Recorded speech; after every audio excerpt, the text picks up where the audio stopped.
Back here in Cary, North Carolina, semifinal number 1. Creighton taking on Syracuse. Johnny Torres rolls out the 3-4-3, Devin, and what are you looking at? Back three will flatten itself out. You'll see August and Watson sit deep within the middle, but as they go forward, wide stretch by Briggs and O'Malley. Keep an eye on Jackson Castro. Second team All Big East, second in shots, goals, third in assists, only trailing his guy up front, Duncan McGuire. Great vision, just like his counterpart Probo on the other side. And for the Syracuse Orange out of the ACC, the tournament champs, Ian McIntyre's crew, a 3-5-2. What do we see here? You want to keep a bullet point on the eye with Anthony Sinclair. There's a lot of guys within this group that as they go forward, they move in perfect synchronicity. It is because of Sinclair. 98.7% minutes played, a game that leads the team. U17 captain for the Costa Rican World Cup a couple years ago. He is the guy that keeps this glue together for the Syracuse Orange. Unheralded, but as Ian McIntyre will tell you, Sinclair is the first name on the team sheet. Dimitar Shabdarov is our center official in the College Cup for 2022 is underway. Creighton taking on Syracuse, looking long to McGuire early on, controlled by Giorgio Krzyzewski.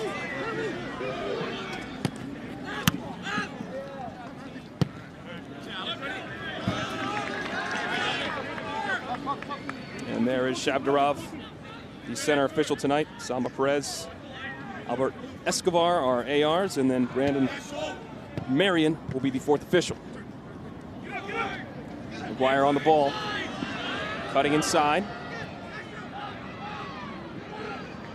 Back and laid off. Devin, early on in this match, what are you focused on as Creighton has gone down, as you mentioned, in 3 of the 4 tournament games? Some nerves here, I imagine. What are you focused on? You can't afford to do it again, not against this team of Syracuse. .597 goals against, that's 4th in the NCAA. It doesn't matter when you get into the College Cup how many you can score. You can't go behind Dallin. The first goal has to be for Creighton if they want to have a chance here. Syracuse, they can concede and continue to come back. They don't want to, but they're capable on both sides of the ball. If you're Creighton, you want to punch early. At least test the goalkeeper and let Syracuse know that you're here to play. Giorgio Probo on the ball, looking for Dominic Briggs. Deflected, brought down by Callum Watson, second team All Big East player. Del Ventura pops it back to Paul Cruz, the grad student from Germany. Third team All Big East keeper. Floats it long. They were successful playing from ahead against Duke just down the road here in the quarterfinals. Duke came in as one of the top seeds and best in the country in terms of goals allowed. And they allowed 3 goals in that game. And McGuire, they scored early, Creighton did, and they went on to win that match 3-2 to get themselves here. Olu Oyagunle with the throw in here, the sophomore from Ontario.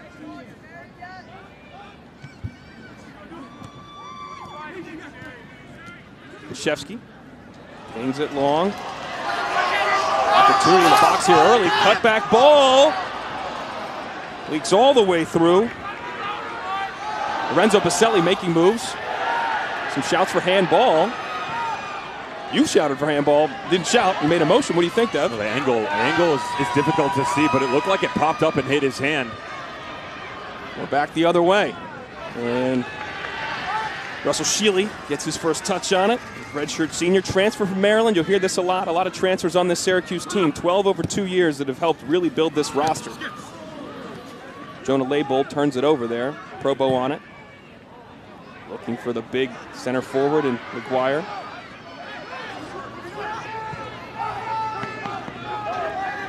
Ventura head up. Auguste had one of those goals in Duke that was an absolute cracker from about 25 yards out. Jake Ashford, the junior, on the ball. Looking for Dominic Briggs, who can't bring it under a spell. Let's take a look. Was this a handball or not? Just keep an eye on the inside of the body as he pops back across right there. Ooh, I'll tell you, that's really close. And is he inside the... Ooh, I'm telling you. Is he inside the box, though? That's the other thing. To me, that hits his hand. And even though the arm's away a little bit, but is he actually inside the 18? If it is a handball, I actually think it's just outside for a free kick. That is a new rule with VAR this year in college soccer. You can review if the foul is in or out of the box. You could not go back and review the actual handball. But here we go, Syracuse on it again. Lay it forward, looking for Noah Singleman on the overlap. Ball pinged in. Does not go out of play, though. Still Cuse. And Cruz comes out to corral. And there's a man down on the far side for Creighton. Limping to his feet is Miguel Ventura. Now, this is important because he's started, this is 20th start of the season. But they do have Mark O'Neal, who would also play that position, is out because of yellow card accumulation. So you're a little thin back there on the back line. But here come the Blue Jays again. Castro riding the challenge, looking for Briggs. Tracked back nicely by Leibold. Well, they've shifted a ton over the course of the season. Form, injury, rotation, everything's in a little bit of an issue. Luke Mitchell coming back from multiple injuries. Mark O'Neal actually was the starting center back within the back three. He moves to the outside. Mitchell comes in. Ventura was hurt. He's made his way back in because Mark O'Neal is on yellow card accumulation and suspended.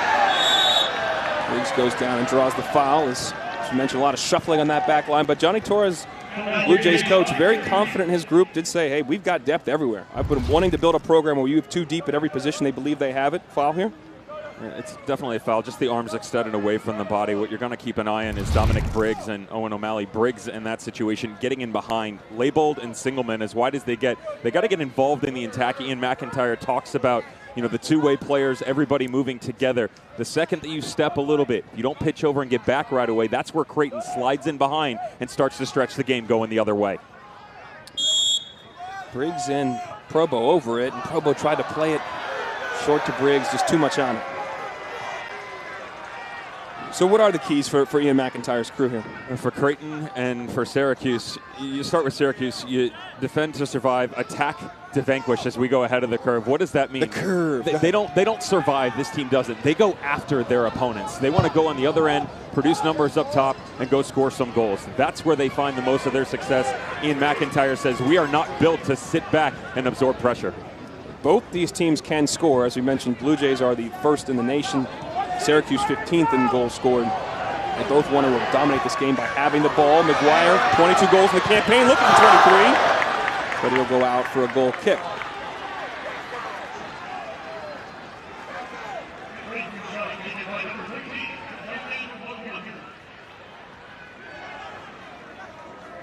There's Johnny Torres in his fourth season at Creighton. Was a Creighton legend, won the Mack and the Herman Trophy for National Player of the Year back when it was two separate awards in 1997. He's only the second coach to win the National Player of the Year and then bring a team to the College Cup. The other is Todd Yeagley, who will be heading the Indiana program here shortly in the second semifinal. You grew up in Omaha. Oh, yeah. He's a legend. That's a legend, man. That guy, posters didn't exist back then. But you ain't that old. Oh, man, I tell you, that's, that university on hiatus for a little bit, coming back, kicking that program back into gear. That guy's name floated all over Nebraska. And then from there, actually got the opportunity as a young man. He made his move to the professional ranks. I moved to South Florida on an unprofessional basis, became a ball boy for the Miami Fusion, got to play ball boy for Johnny Torres. Who knew? That's wild. Look at that. Oh. The big unis, too. 2 balls in the field. So look at this. Next to Alexi Lawless is the other finalist, but Johnny obviously beat him out for the Mack and the Herman Awards. Lexi's hair a little different. Johnny's the same. Still rocking a nice cut. Guy doesn't age, man. He could step out and still play right now, I bet you. Probably can.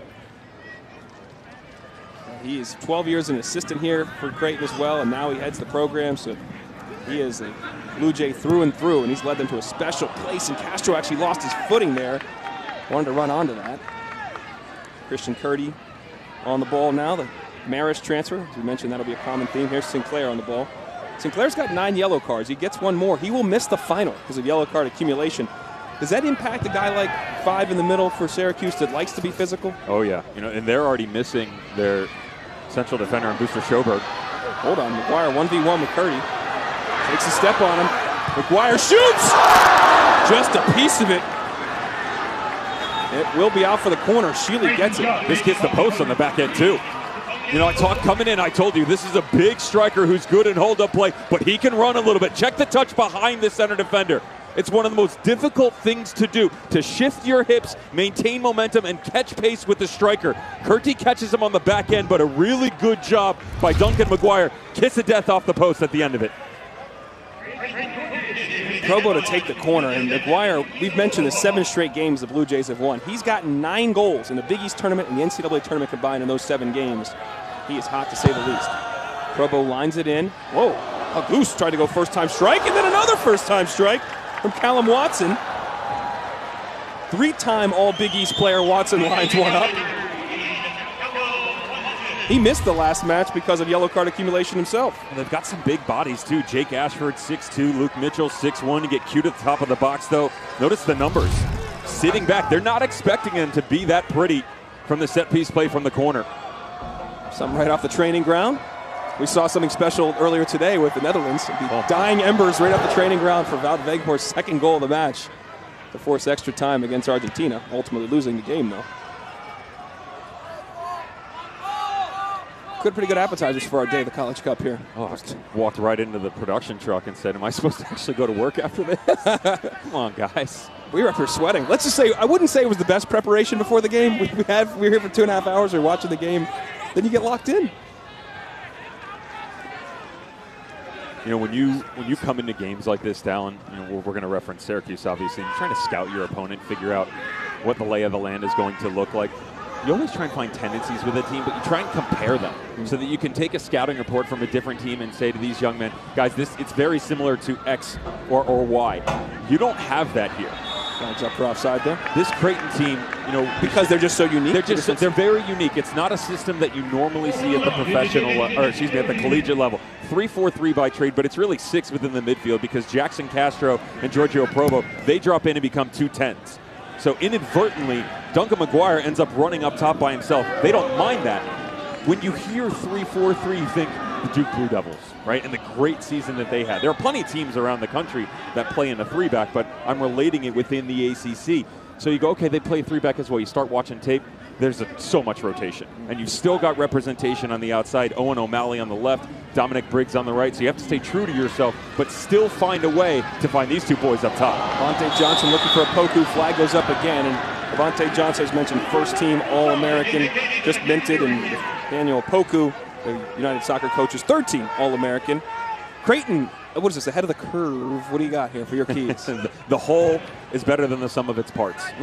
Johnny Torres, very understanding of the fact that it is supposed to be a wide-open game. We're already starting to see that. But as they go, the rest of the unit has to move together. He knows they'll get themselves into the trouble. If the back 3 don't follow when the attacking 6 go, you've got a problem within the midfield. If Syracuse win the midfield, you're in big trouble. Got to get your branded segment there sold. We got to work on the sponsorship of that. Ahead of the curve. Abi Salim with the throw in, senior from Buffalo.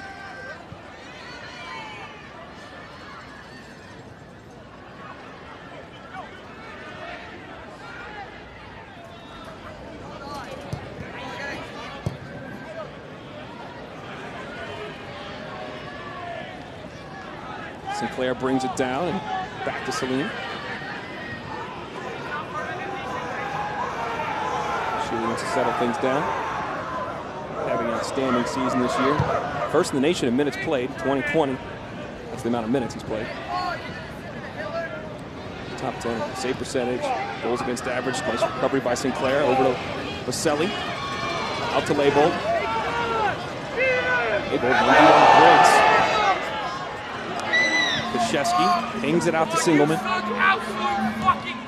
Deflects, and Johnson will keep it. Ball still spinning.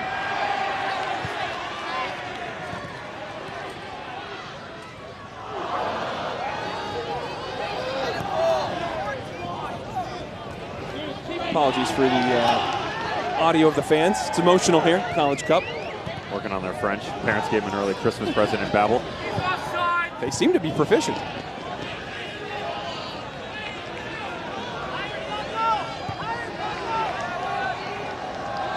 Back to Cruz, coming off that Duke game where you mentioned their 3 goals, but Cruz had 8 saves, second most in the season. A couple big ones just to keep that thing tight early on. Looking for McGuire in the channel, and he will outrun Salim to it. Dink pass looking for Probo. Maybe touched by Leibold, but finds the feet of Krzyzewski. Oh, Briggs with the turnover in a dangerous area. Got runners in the box. Could play it back to Probo. Doesn't. Still Briggs. Plays it back. McGuire's there! Off the line by Salim!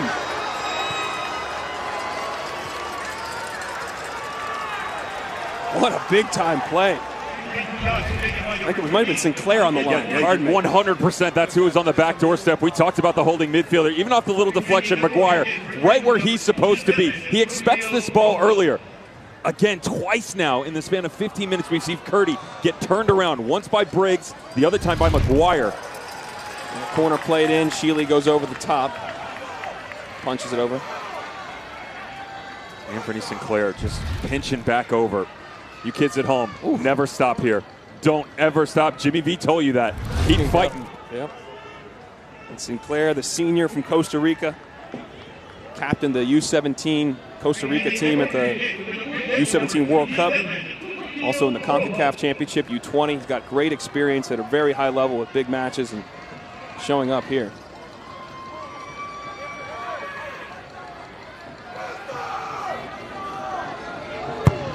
In-swinging ball. McGuire!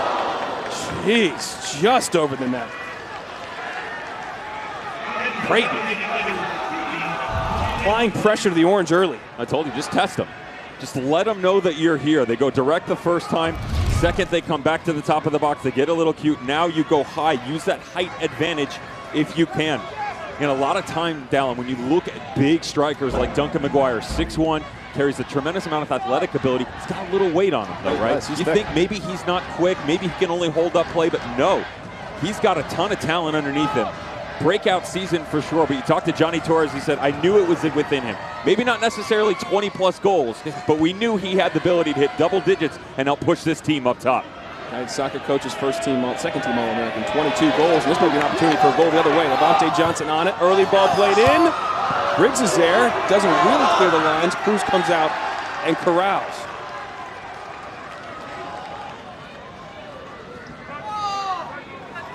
Saw Johnson playing that in, and we talk about transfers in college sports right now and how big they are. For Syracuse in particular, there are 3 on this team. I mentioned 12 over the last 2 years, but 3 that have a huge impact. Levante Johnson, 14, now first-team All-American. Opoku, 10 on this lineup. There's Johnson there. Now a third-team All-American. He came from an NAIA school, Opoku did. Johnson from Seattle.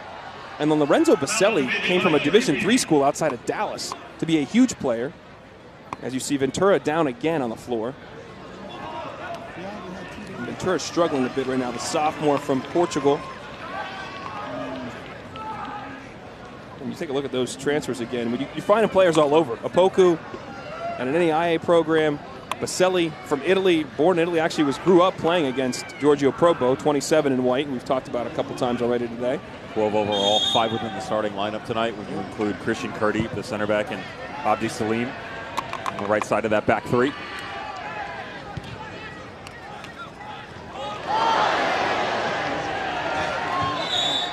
And Opoku went down, and they will call the foul there. Dimitar Shabdarov. No stop clock for this as Opoku's down. They receive some treatment. This is a rough challenge in the midfield. Credit to the referee. First off, he understands the contact, but Syracuse actually do pick it up as Levante Johnson tucks underneath. He's trying to play advantage here. Undercuts him. Definitely a foul. He's trying to let the boys play on, though. Understands that it starts to close itself out. Brings it back. Good refereeing. See, I can play nice, too. I don't always call them for their faults. You do a good job from time to time. Now we're 17 minutes in. That may change drastically here. Dimitar Shabdarov, our center official, and Luke Mitchell, the one committed the foul. Run over to check on Opoku. Good sportsmanship there.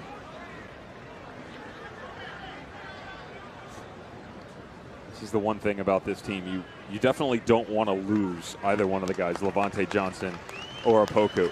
You do have depth, though. You'll see Julius Rausch come off the bench. They'll run 3 and 4 deep. Francesco Pagano, another one.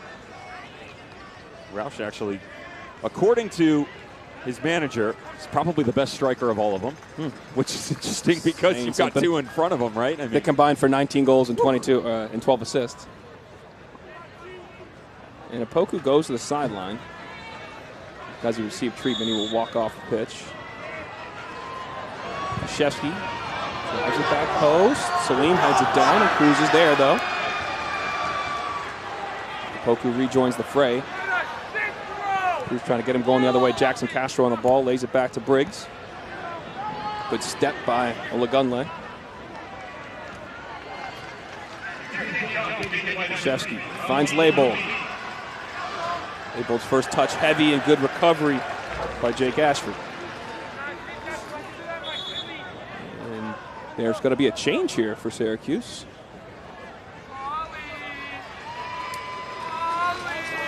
And we've got Jackson Glenn coming on.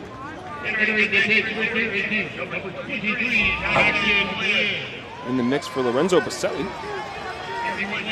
Watch the inside, though. Don't be surprised if you see Noah Singleman, the German on the right flank, come back to the interior. Really good in combination play. It's sort of a utility role for him when they do bring on the extra substitute. Glenn's only his 12th appearance of the year coming in the match here. A junior from Maryland. A bit surprised by that? I am a bit surprised by it. I'm also surprised by the fact that the little move that hasn't happened yet. It kept them both over there. Almost dropped into a 4. They brought him into the right back spot. And sitting in a flat back 4 at this point in time. Oh, good move. And McGuire can't even win the foot race. Shealy off his line. He gets it out of trouble.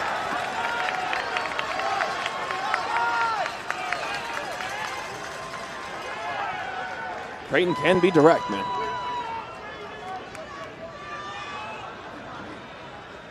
What was the wording I used with Johnny Torres? They said there's an eloquent grace at 100 miles an hour, but still capable of slowing it down to a snail's pace. Is that what you said? That sounded great. Sounded great in my head. It sounds great when you just said it now. I don't believe you said that because I don't think I've ever heard it. But they do it. I mean, you're watching them right now. They'll go direct up over the top, play into the striker, Duncan McGuire.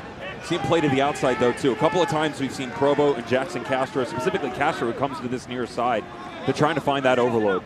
Primarily, you're looking for Krzyzewski, Baselli, and Sinclair within the midfield 3. They don't really veer away from that, Syracuse. So when you start to add numbers into the mix for Creighton, you're creating a mismatch. What you do with that is the next question mark. Because if you don't go to direct to McGuire, you're looking for combination play. Haven't seen a lot of that down through the middle so far. Most of it up over the top or through the exterior. Singleman battling right now. Maintains possession. And you're right, this does look like a 4-back system. What would cause them to, as we watch this unfold, why make that change? A couple of reasons. One, you pinch your 2 center backs together, so now you're 2v1 on Duncan McGuire. That's the main cause for concern. Also, when you want to shift to the other side, and they did play a 4-back early on this season. Yeah. The real first big change we saw was against Clemson. But you start to pinch to the outside as well. You create coverage down in the channels, but they're concerned about McGuire. Poku tried to link it past Johnson. You mentioned that game against Clemson, as now you see this 2 defenders, great point on McGuire kind of bracketing him. That Clemson game back on September 16th is recognized by the coaches and the players alike as their kind of coming out party. We did that game. It was a national TV game. They beat Clemson on their field.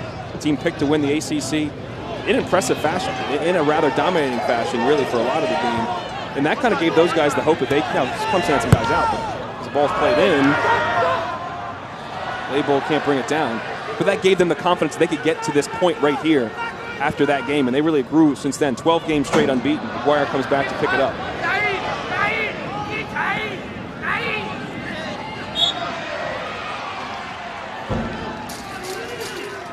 Tomorrow afternoon, college basketball doubleheader. North Carolina hosts Georgia Tech. ACC battle, 3:15 Eastern. Then Jalen Wilson and number 6 Kansas and Missouri, an old school battle as Shealy's off his line to clear it off. They renew that rivalry. Missouri's 9-0 right now, playing really well with Dennis Gates. The former Big 12 rivals, you can catch that on ESPN and, of course, the app.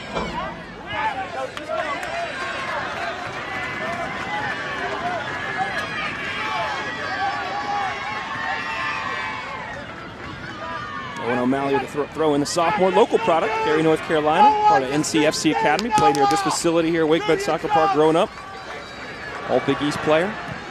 Looking to feed a Probo, trying to turn on Oyegunle. Oyegunle's struggling a little bit, and does get up off his haunches.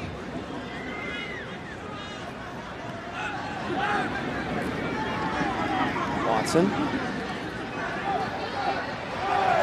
Krzyzewski head up, looking for Johnson in the channel. Cooked it a bit. Cruz playing way off his line.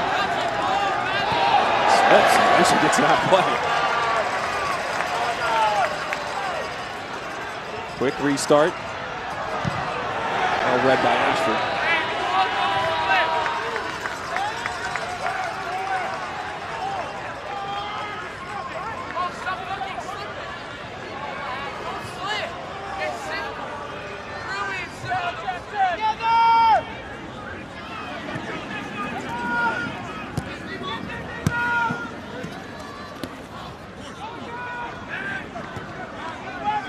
Sinclair.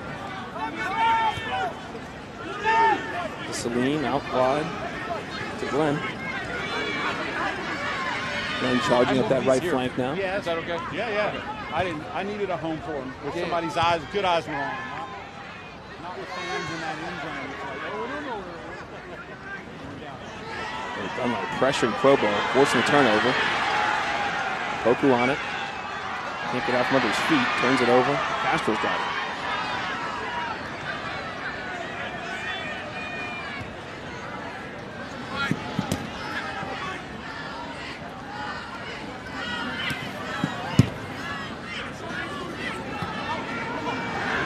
Purdy looking to track it down with McGuire on his back. What are you seeing? Shealy close. Don't know why you play that first time. You slow down, then try and come back across. You're allowing Duncan McGuire to carry his momentum and continue to press onto the goalkeeper. That ball comes up over your shoulder. Play the goalkeeper in one fluid motion gives you two options. He can step on it and find somebody else or go direct up over the top. You remove one of those options by slowing the game down in that situation. Marion Sigelman having quite a battle down there and out for a Syracuse throw as we cross into the under 21 minutes alongside Devin Kerr. I'm Dallin Cuff from Cary, North Carolina. WakeMed Soccer Park College Cup semifinal number 1. Creighton, the leading scoring team in the nation, taking on Syracuse, the 3 seed.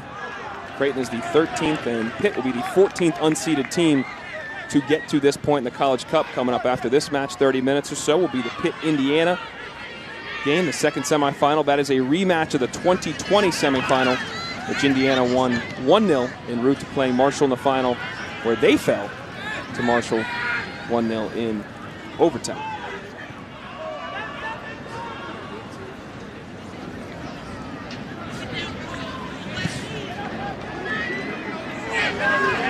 Johnson in the foot race with Ventura. Eventually wins the race. He's got the ball in the corner. Oh, good move by Johnson. Can he keep it in? Flips it back, but the flag is up. Out before he made the cross.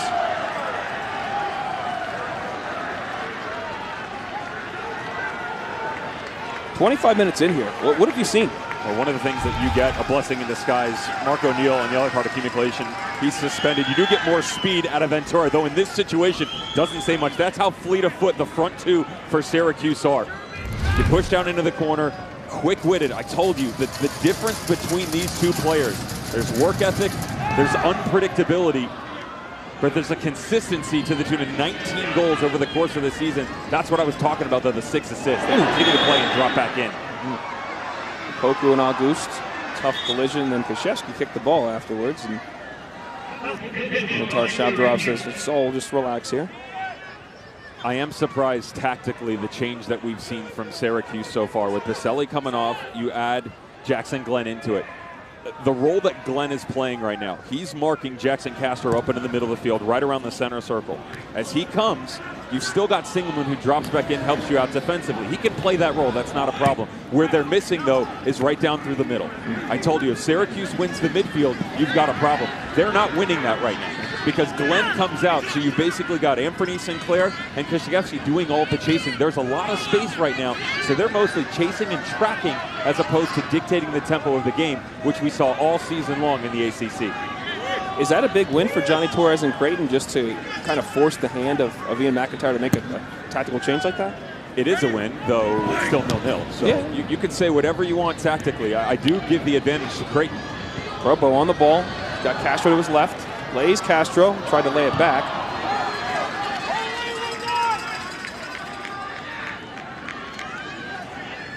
Counter argument within it.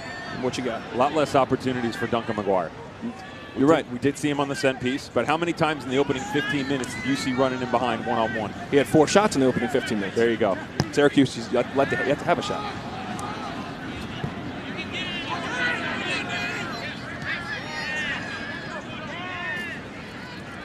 Castro on the ball. Nice work from Castro. He's looking for some options, wondering what's going on. Gets it out to Briggs.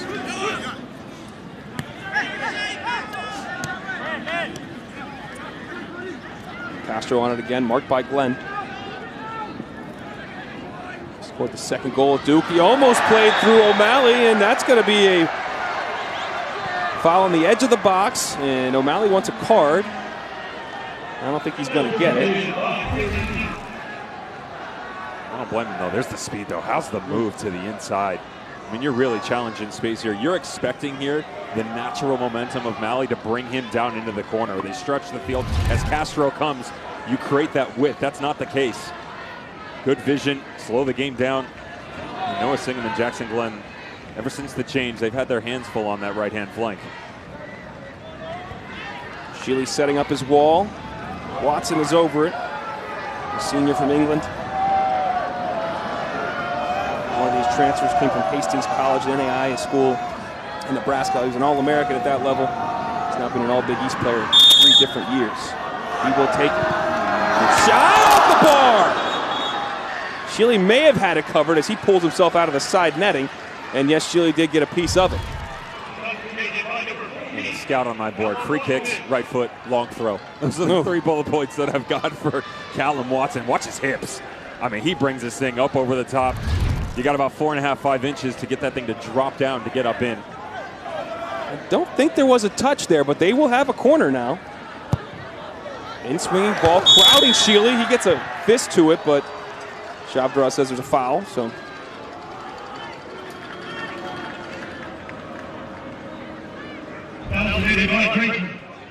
Scrambling a little bit here, Syracuse Orange. Just trying to find a way to gain a little bit of rhythm within the game. Everything feels disjointed for Ian McIntyre and his squad right now.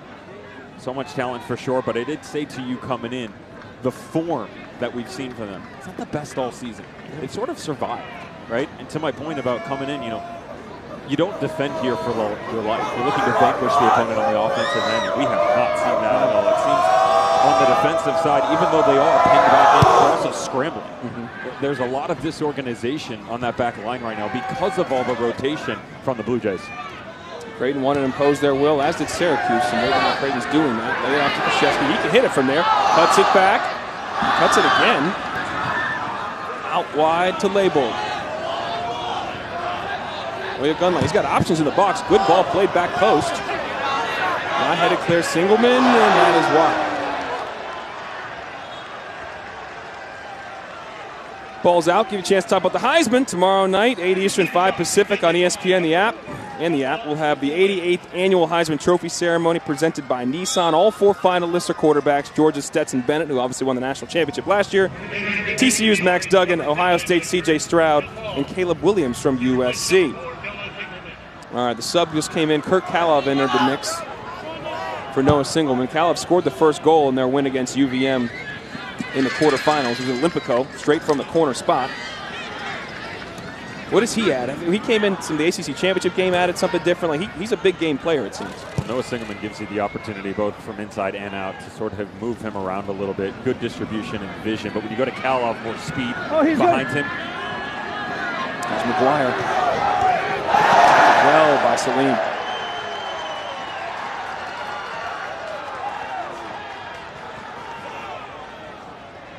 Issue they ran into for Kurt Kalov early on this season was trying to find a way to get him on the field. Incredible tackle, by the way, by Abdi Salim coming over here. These last-ditch tackles, though, this is what they're trying to get away from. You got to go to ground. That's not necessarily the best thing for a defender, especially a center back within the 3. Last line of defense. They have started to quiet him a little bit. Looking for a long throw. McGuire to take it. Flipped on by Ashford to the hands of Shealy.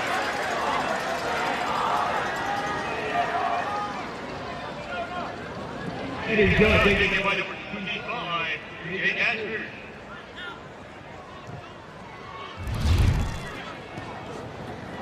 No comment from you? Just watching the guys in the middle right now. There is no link-up play whatsoever. Everything is so direct up over the top. And Oh, Cruz almost found himself in trouble, and that's corner. And yes, Salma Perez, the far side AR, does signal corner.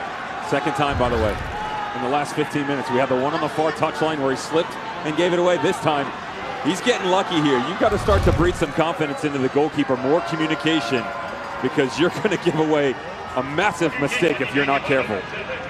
Cruz grew up in the Hoffenheim Academy in Germany. It's a Bundesliga team. He's been an all-league keeper multiple times. Third team all-league keeper this year in the Big East, but it's a little uneasy so far. Got two options to play it in here. Outswinging ball. Poku able to maintain possession for the Orange. Good job by Poku. Working, still on it. Eventually got out by Ventura.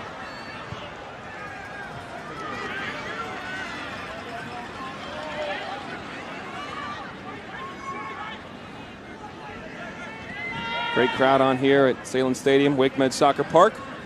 Filling in as we have the first of two semifinals. Pitt, Indiana to come up after this match, 30 minutes after. Sinclair over trouble. I will say the crowd is great, but when Marshall was here 2 years ago, there was some, they were, let's say, fully lubricated pregame. Made it a little bit different atmosphere here.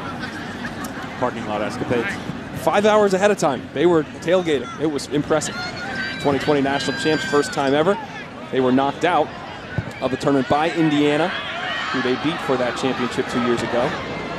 Those Indiana players were happy to have a little revenge there in that situation. They're looking for more, though, unfinished business. 7 of those guys that played in that match will be starting in the Pitt game as well.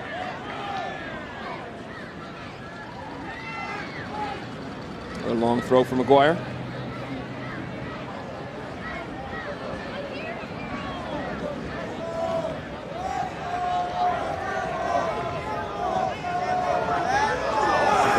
Again. Falls to Auguste! Just wide. Said he had a beautiful goal from about 25 yards out in the Duke game. That was closer. Couldn't get it on frame. Second team last year, first team All Big East this year, 3 goals and 3 assists. And to be honest, you expect better from him.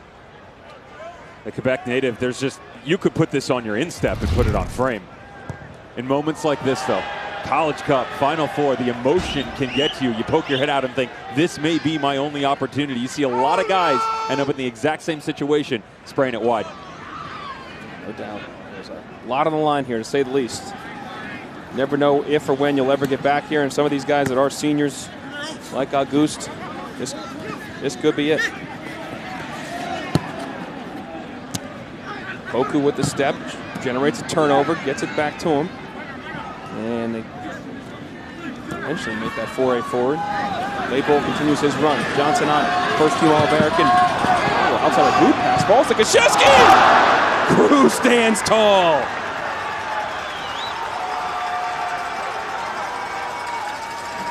First big opportunity for Cuse. No, they're lucky to get it because the ball should have come here to begin with, right there. If that ball comes square back across, he's got more room to run into. He can actually take a touch and stretch it, so they're lucky off the deflection. But how's his first touch? Opens it up across the body. That allows you as a player. You go far post, you come near post. It makes the goalkeeper be more honest, be more athletic, and a massive save. Kalov, remember, scored in the same corner in their last match. Cruz, though, gets his hands to it. Kalov on it again. Gets end line. Good ball played back up. Poku. Creative. Kind of flipped it up, but Cruz gets another save. A little shaky right now. Why aren't you stepping here is the thing. 3v1, and you're allowing him to dance within the 6-yard box. Go put a body on him. You don't have to leave your feet like we've seen at the other end. Just step into it, apply pressure, especially against the Poku or Johnson up top. And swinging ball. Cruz spills it! It's in the back of the net! Christian Kearney! Johnny on the spot with his first goal of the season in the biggest moment.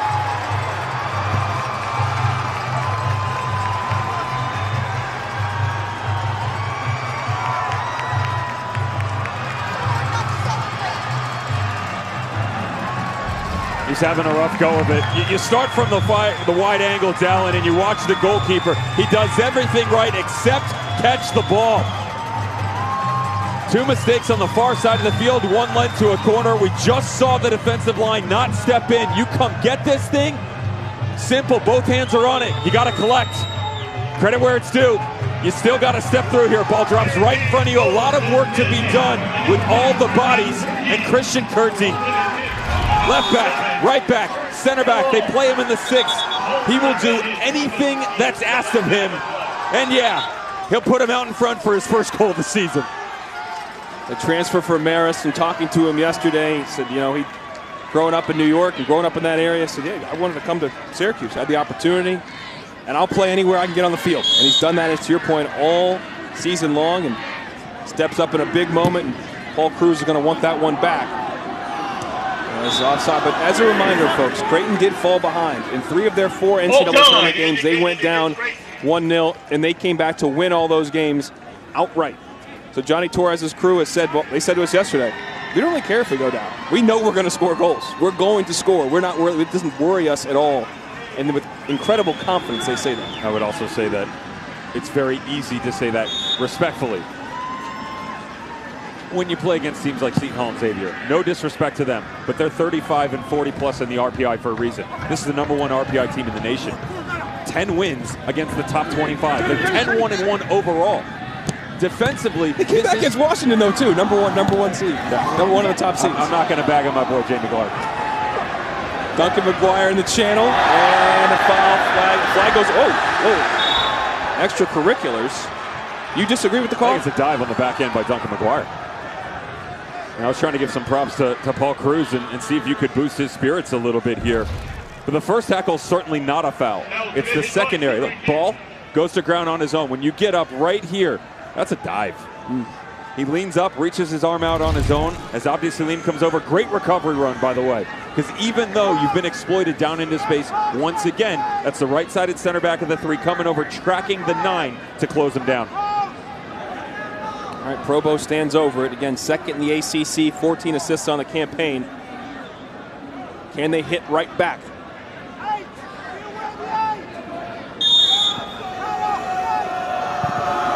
Flip back post. Whistle goes. It's sailed out of play.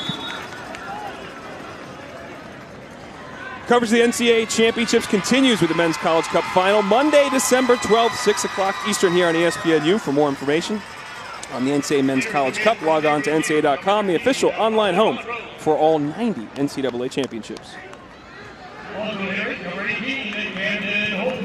And a couple subs coming on for Syracuse. Camden Holbrook joins the fray. A local product again, Cary, North Carolina guy, App State transfer. He comes on for Jonah Leibold. And Levante Johnson also made way for Colin Byros, an Akron transfer, who scored some big goals in big games too in the NCAA tournament a couple years ago for Akron. How's the story from Ian McIntyre, by the way, talking about the transfers and the competitive advantage that they have in the sense of A, guys are a little bit older, right? 3, 4 years, 5th-year seniors, but also guys that needed an opportunity. And I turned to you after he left the room and I said, must be nice for someone like Colin Byros, who ended the storied run of Stanford. 3 national titles in a row, and in 2018 for Akron, knocked them out of the Elite 8. Needed a second opportunity? I'll just go play for Syracuse in the ACC. McGuire brings it down, layoff for Castro. There's Byros getting in there defensively, breaking up the play for Watson.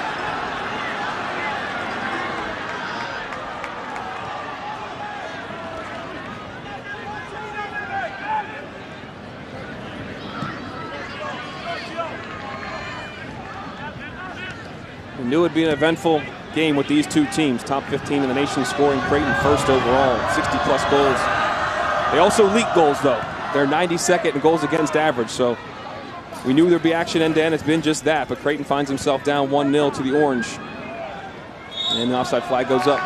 They've changed their shape again, though. They're almost mimicking exactly what Creighton is bringing in. You bring Colin Byros and Kashevsky next to each other as Jackson Glenn comes to the inside next to Anthony Sinclair. Now you're 4v4 in the midfield. One-on-one on the outside, and we already talked about the closure that you've gotten on the back line. Ian McIntyre making a couple changes once again as you approach halftime, just to see if it works, change up the momentum, see if you can find a different route. Because on the attacking side, we really haven't seen much, even though defensively they've closed it up and they have their lead. Syracuse has changed the formation, changed some personnel. Creighton's yet to make a change, and an opportunity here as Briggs gets a turnover and he runs into space. Oh yeah, Gunlight, great recovery run.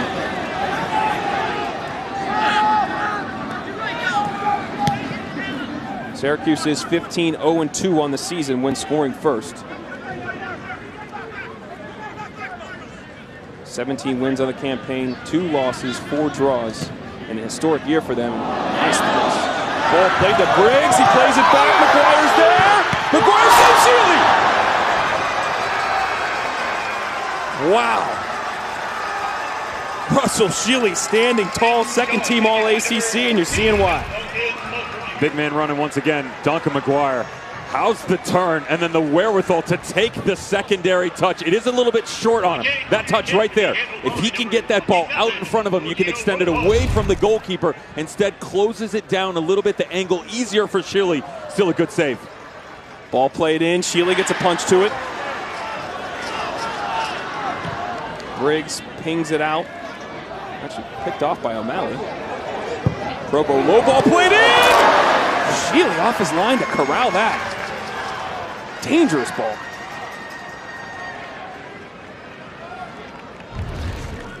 Salim's close on the near post run though. Even if you get a touch here, I'm not sure it gets around him. Look, he is tracking Duncan McGuire. Credit to McGuire, by the way. He is just, he is pushing, pulling, trying to find a way to make himself effective up top. As good as he was in the opening 15, the movements we've seen on the back line from Syracuse to close him down in 2v1s, he is all over the field right now, making an effort to get on the end of these balls. He's got 5 shots in the game already. August in a little bit of space, tracked back by Sinclair. Played over the top to O'Malley. He goes down, and no call. Ball stays in play, and O'Malley's still down right now. A sophomore from Cary, holding his leg. They're going to bring treatment out right away. That's not good. O'Malley asked for it kind of immediately. It just kind of gives out on the tail end of the run. Great turn. There's a touch right there. Just pulled out of it, came up lane. I mean, he had the opportunity to come back across the body. A lot of times you can feel a muscle go, and that's why the player starts to come out of the movement itself. First team All Big East performer this year for the Blue Jays. He started every match, 8 goals, 5 assists. As Johnny Torres looks on. Talked about its depth, Johnny did, but losing a guy of O'Malley's quality could be huge. And again, if you're new to college soccer, you can sub out of the match in the first half and re-enter in the second. So they can take him off, check him out. If he can come back in, he can get back in the game. But you see the referee signaling right now for substitute.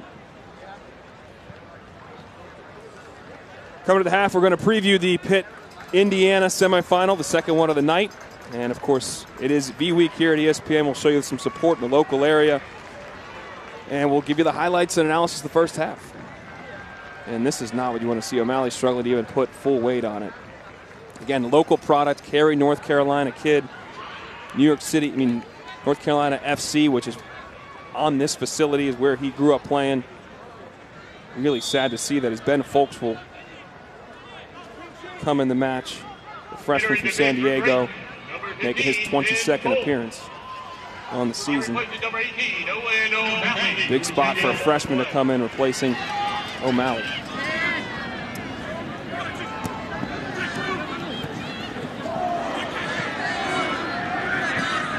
Track back nice by Holbrook. Got another Syracuse change as well. Francesco Pagano checked in the match. 1 or 2 to play here. Briggs on it. Tried to Meg Krzyzewski. Holbrook head up. Finds Byros. Byros first time ball to Pagano. Down a 1v3 and 4 and once he turns it over.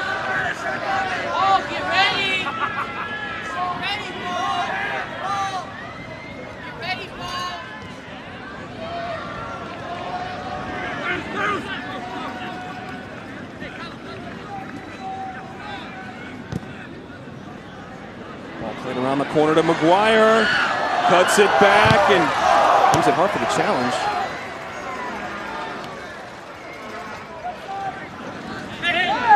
Provo taken down. Oyagunle.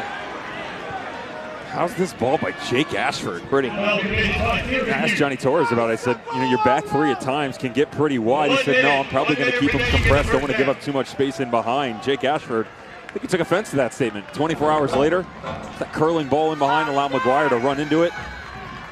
Sixth quarter of the match. Ashford strolls forward from his center back position.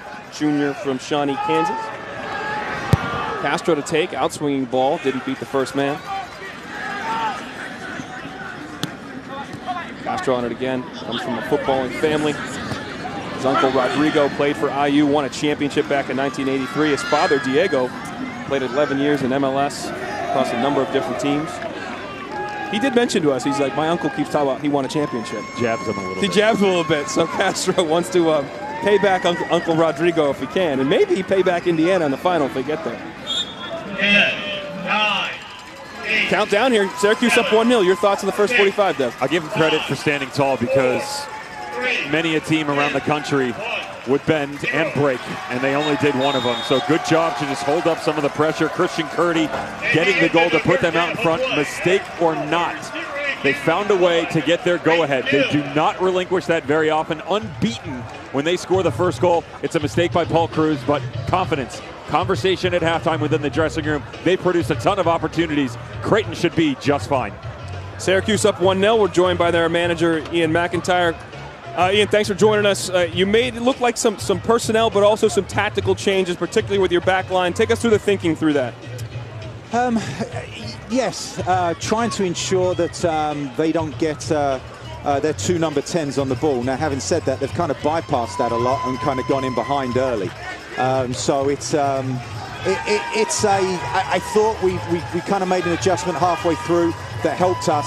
The game's getting very stretched, and their two boys in the middle of midfield guys are doing a good job of getting to those knockdowns. So we made a little bit of a tweak to get a little bit of legs in there with Anthony playing a little bit higher. And it helped us, but look, you're right. They're probably a little bit hard done by to be behind going into the half. Coach, I'm going to spin a little positive here. We talked about Christian Curdy yesterday. Right back, center back, left back, plays in the six, and apparently he can score some goals too. Talk about Curdy and his importance to this university. Well, he's owed us a goal all season because that's his first one, and I've been beating him up for 4 months now. So finally he put one in. Yes, look. We know, look, we talked about this, right, how dynamic this Creighton team is, and it's a front five.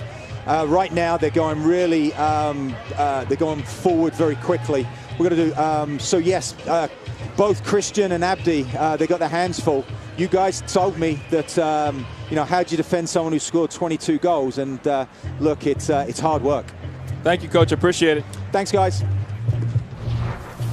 Semifinal number 1, 45 minutes in the books. Christian Curdy goal has Syracuse up 1-0. We're going to break here in Cary, North Carolina. When we come back, we will preview semifinal number 2, a rematch of 2020 semifinal, Pitt and Indiana.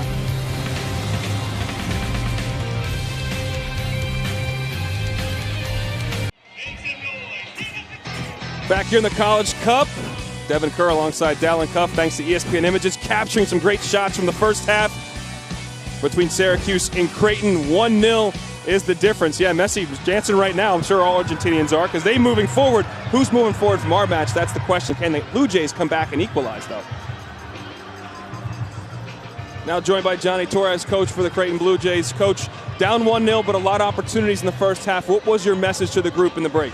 Yeah, no, we continue to stay the course. We don't deviate. We don't change anything. I thought we've done a good job to keep the ball in their half. Obviously, set pieces are vital. We also know they're very dangerous on transition, but we stay the course. Coach Paul Cruz, incredible goalkeeper, ton of talent. He's helped you guys all season long. Little shaky in the first half, but how do you get him back on track? What was your conversation with him? Yeah, no, listen, we've relied on him all year long.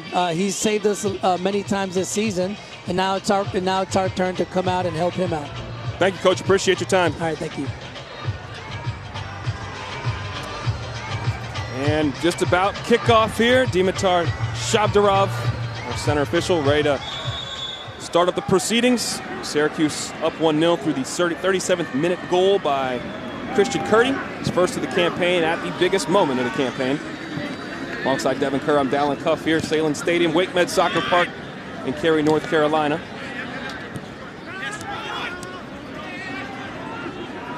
Devin, what will you be watching for in the first few minutes here of the second half? Let's see how quickly they go up-tempo on the outside. We've seen Duncan McGuire very active. I would like to see more out of Jackson Castro and Giorgio Probo for Creighton. Castro on the ball now. Brings it out wide. Shot, save Shealy. Ben Folks, the freshman who's on for Owen O'Malley, who left the game injured in the first half, making his presence felt. Ask and you shall receive. From Probo to Castro, good step up by Ben Folks. This a lot of times you'll see Owen O'Malley continue the run down into the corner. Folks recognizes the space, a little cut back to the inside, and lets it fly. And Probo to take the corner. And swinging ball, Shealy spills it. Little contact, no call. Cleared out. Briggs trying to run it down. Kalov's there with a couple other orange jerseys. Hangs around almost over to August. Needs to be Johnson, but August intercepted. Probo over the top to Castro.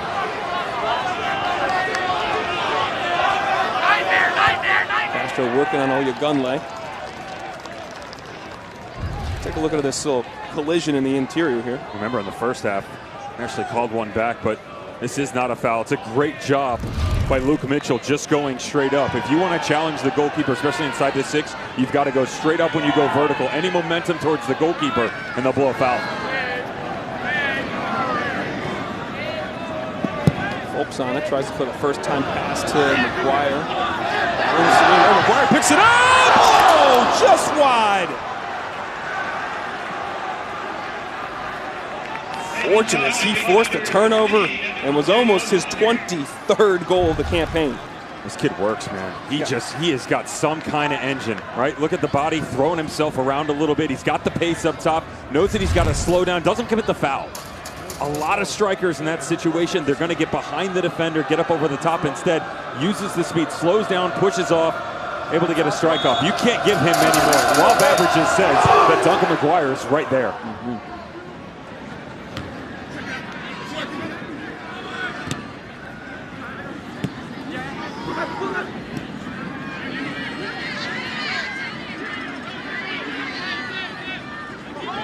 Probo lays it back to Ashford, up to Briggs, and a lot of space. Back well by Sinclair. No call. Sinclair wins that battle.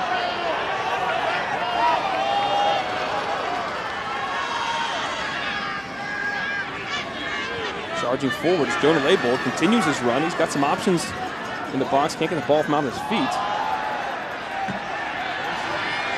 This foray forward ends.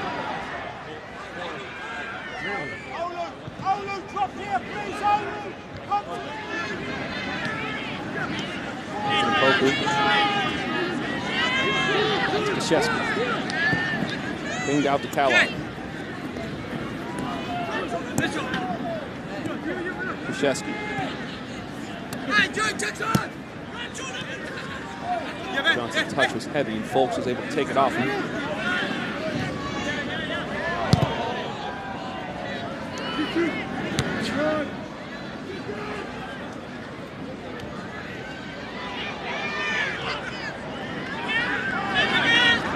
Hurting the goal scorer on the ball.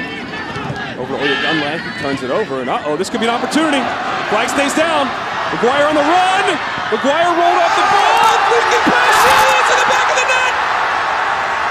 I'm not sure if he got the last touch, but it doesn't matter.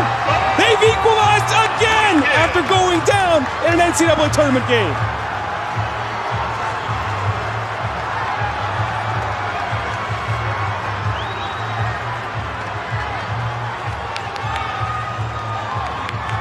Brightest spot on the field all night long for the Blue Jays so far. Big East Offensive Player of the Year. 0.96 goals per game. I said the law averages plays out. Whether they credit to him or not is another story. Check the separation. This is what you saw in the opening 20 minutes of the first half, right down through the middle. How's the touch? Across his body. It's behind him a little bit. To be honest, it's a poor touch. He's trying to get it to his right foot, and yet the big man, 6'1", 2+, little touch back into the corner. Even with closure by Creighton and Abdi Salim, a magnificent finish for the Mac Hermann semifinalist. 23rd goal of the season. He now is the highest goal scorer in a single season in Blue Jays history. And yeah, that was his goal. That was his touch. What a job. But back comes Syracuse as Avante Johnson plays it out for a corner. That record stood for 42 years in Blue Jays history, and it has now been passed.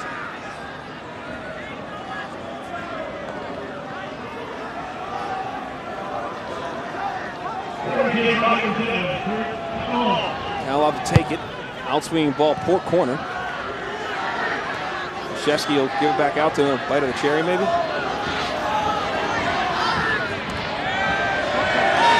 Good now. What a quick turn of events that was. How's the conversation going into the dressing room with Ian McIntyre, head coach of Syracuse, though? He said we changed because there was too much one-on-one, too much space for Duncan McGuire to run into. Well, guess what? It went right back to the same thing we saw in the first half. 23 goals, the Big East Offensive Player of the Year, second-team All-American. And remember, Mac Hermann semifinalist, an opportunity for that young man to crown himself as the best player in college soccer on January 6th. He's a Mac Hermann semifinalist as of now. 15 names announced. They'll go down to 3. Krzyzewski's got an opportunity. Plays it through the post. He's got it! 2-1. Syracuse strikes right back. What a ball played in. And Opoku's done it all year for him. His 10th goal of the season for the third-team All-American.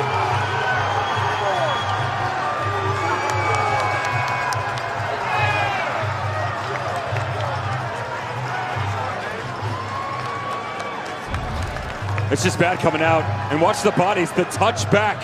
That's uncharacteristic by Giorgio Probo. You put your midfielder in a bad spot. Callum Watson has to track back, and he can't see the runner over his shoulder over.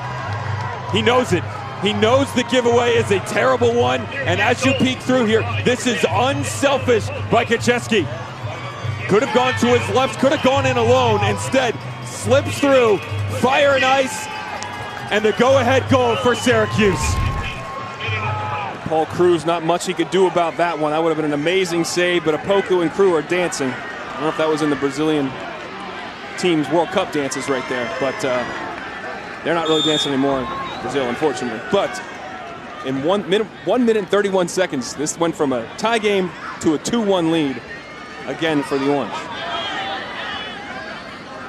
Those guys sat with us at Creighton. Here we go again. Hold on a second. Avante Johnson over to Opoku. Opoku looking for Johnson. The Creighton players were remarkably confident and they would go behind. They just do not care. As a player, how do things affect you when it's that quick like that? When you go from that roller coaster emotions? Well, any coach will tell you when you start at 3, 4 years old, obviously it gets a little bit more competitive as you get older. Yeah. But even into the professional ranks, it's always about the next 5 minutes down. And they emphasize because you don't want the energy to slack off. You want to stay focused. And yet, that's exactly what gets them into trouble. The emotional high that you get on, you think, okay, we've done it. No, you haven't. You've gotten yourself back to square one. You got to stay focused. Instead, they back off.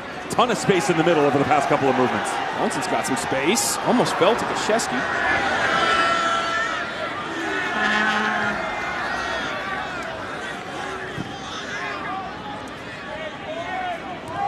I told you coming in, though, you couldn't let Syracuse score first, right? Because we know that Creighton can score goals. That's not a problem. #1 in the nation for sure with the #1 striker, but they concede as well. The goals against average 1.31, 98th in the NCAA.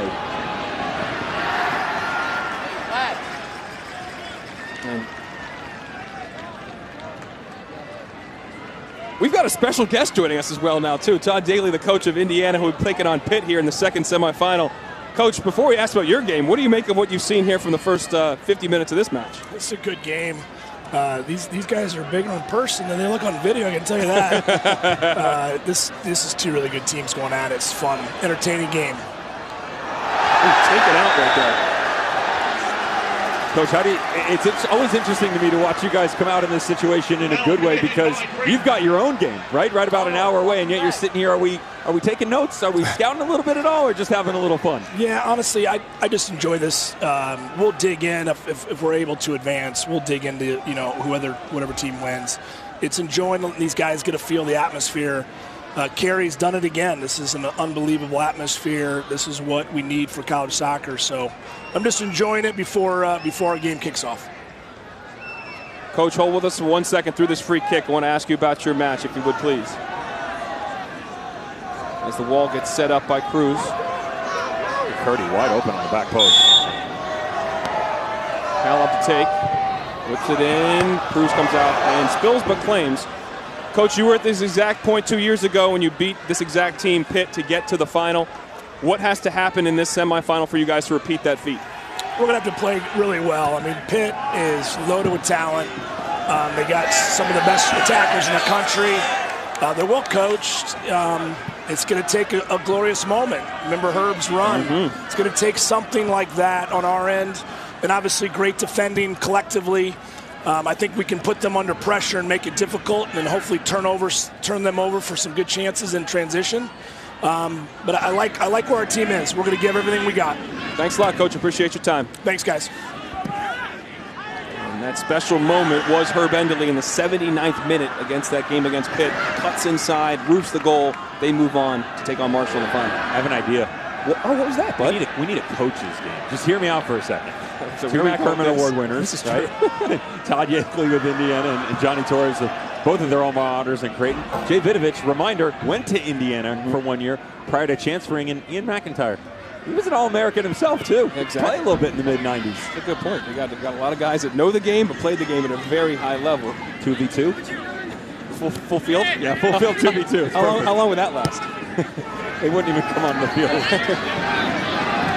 Probo charging into a little bit of space. He can hit it from there. He does. It's eventually deflected.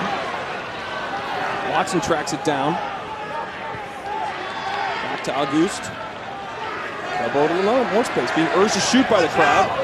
Doesn't. Ooh, that's a little reverse pass. Didn't quite come off.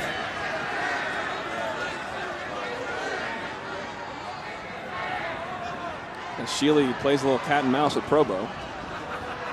We saw the Argentinian person, the crowd wearing the, I shouldn't say the person wearing the Argentinian shirt, the Messi shirt earlier today. How about that pass? That reverse pass. He's an alien. Wasn't even looking. I know. He does check about 5 seconds prior. Yeah. Little peek over the right shoulder. You see his eyes darting around too. Going. You haven't seen it. Like Messi's assist today to give Argentina the 1-0 lead in the first half of a game they eventually advanced to is worth a look on YouTube right now, or any social media platform. As it goes out for another corner. Remember, this is how they scored their first goal. Paul Cruz unfortunately spilled it to the feet of Christian Curry, the center back, who's now strolling forward alongside his partner back there, Abdi Salim, 2 and 3 in the orange and blue jerseys, 5th corner of the match. Kalov to take it. Right-footed service, outswinging ball. And floats it back post. Salim heads it down. And McGuire just gets it out. Something I really liked prior to this ball being knocked in, Krzyzewski, before he walked to the top of the 18, he points at both widths of the field and says, mark here. Wanted to make sure that outlet pass, if the guys were coming, you not only had each individual man marked, but you had support on the back side of it. So you had 4v2, 2 guys dropping off. They didn't send as many bodies in, but you're worried about that quick counter coming from Creighton. Great job defensively. Ian McIntyre did note that to us yesterday, saying they still keep 2 guys high on corners, just talking about how fast and how much they have an attacking mindset. And obviously, the Orange were prepared for that. Ball over the top again. Good touch by McGuire to bring it down. Looking for help. And just didn't connect. Dante Johnson looking to go the other way. Transition, both teams can be dangerous. Poku's got, and smart play by Probo. That's going to be an automatic yellow there. And well taken, actually, by Probo, because it could have been a problem.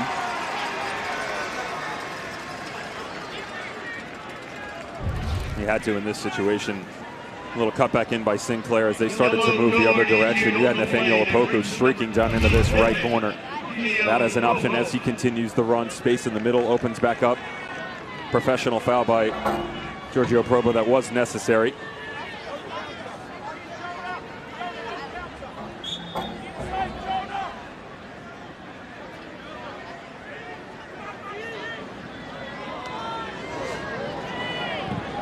Ball driven in back post, looking for Curdy to head it back across and couldn't connect.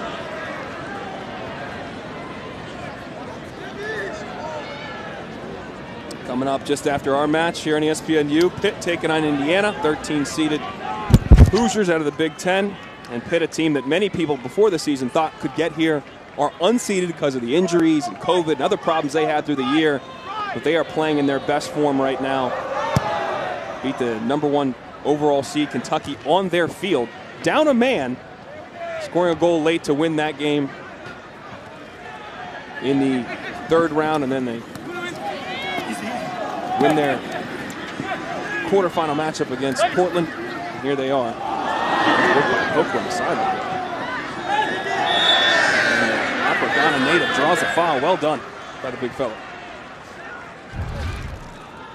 Even though we've seen him a couple of times this season, really impressive footwork by Nathaniel Opoku, who has certainly been the better up top for Syracuse Orange tonight. Duncan McGuire as well.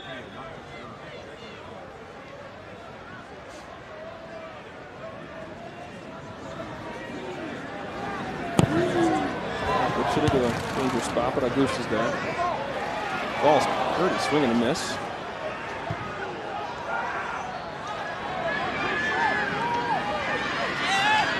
Dallin, I talked to you in the first half when we talked about keys. When it was one unit, we're starting to get away from that Creighton. Even though they're still stretching the game going the other way. They're throwing, the ball goes down, looking for a foul, not going to get it. Sorry, continue.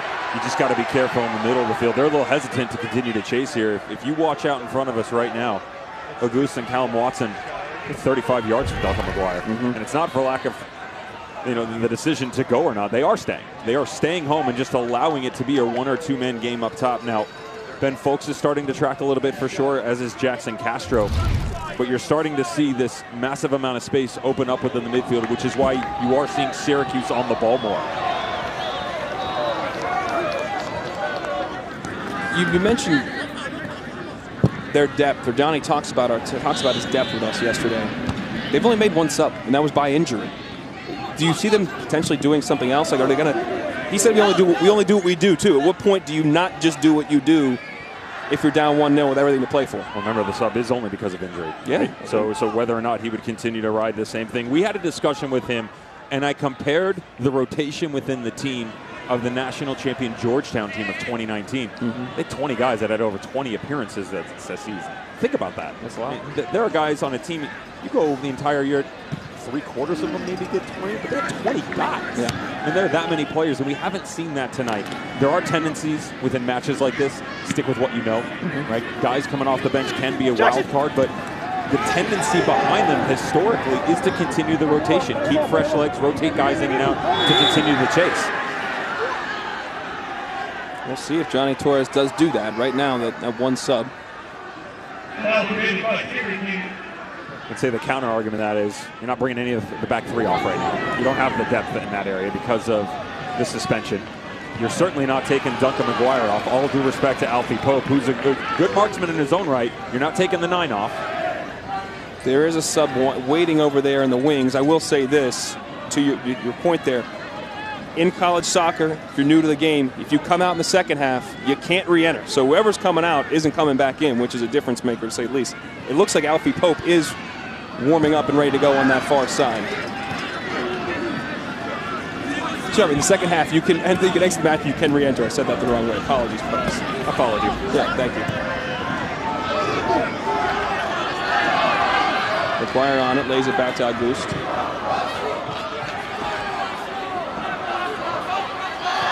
Briggs working.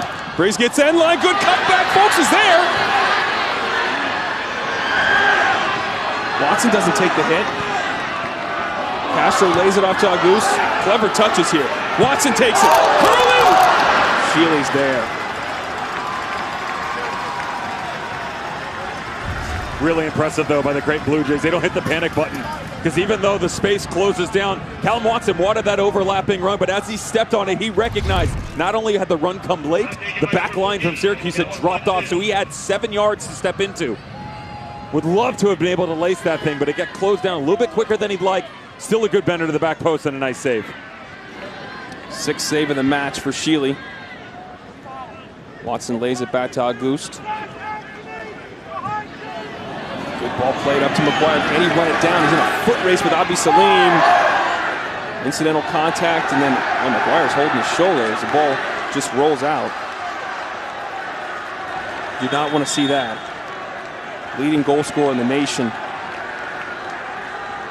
Struggling, and they're bringing out some treatment right away.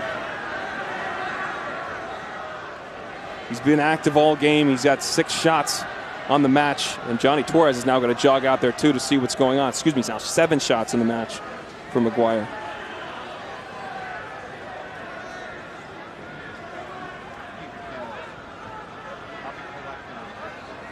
So the sub was warming up and coming on, was Alfie Pope, was coming on for McGuire anyway, but that might have been a breather. This may be different if he's injured as we take a look. Watch the right arm as they both go to ground when he goes to get up. That's where the cause for concern is, right here.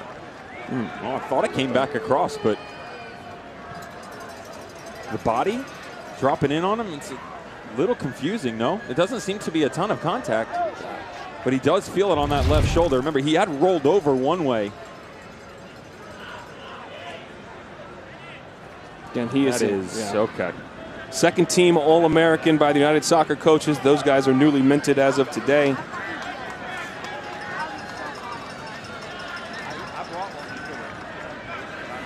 And he's already scored once in this match for his 23rd and record now for Creighton just to start this half. Got it going in the 50th minute. Even though the second touch gets away from him, it's the 3rd one. You know, to adjust on the fly like that, both bodies, left shoulder, right shoulder, he knows he's got to leave his feet. Full extension on his unfavored foot. Just a tiny little touch to get in behind. You did everything right. The penultimate didn't do you any favors. This kid all season long, Duncan McGuire, has answered every single question. To think, 4 goals in 20, 5 goals in 21, 9 in 3 seasons because he redshirted in 2019. I'm gonna drop 23 on you this year.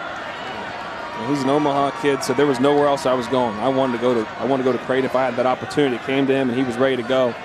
He's delivered for that program, and again, he can check out now, but he can re-enter this match if he's okay. Alfie Pope came on and deputized for him, the transfer from University of Mount Olive Division II program. London-born, number 9 up top. And for Syracuse, they also made a change as well, as Levante Johnson came out. In came Lorenzo Baselli. Baselli was a starter in this game, but because of the tactical change going forward at the back, he was sacrificed for the majority of the half. Senior from Italy.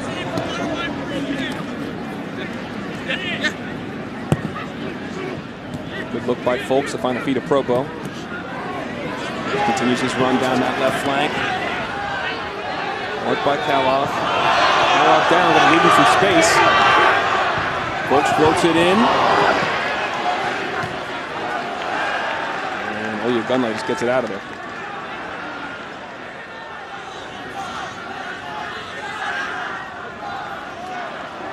Center back striding forward now. We're going to have a long throw. Looks like Watson on the ball.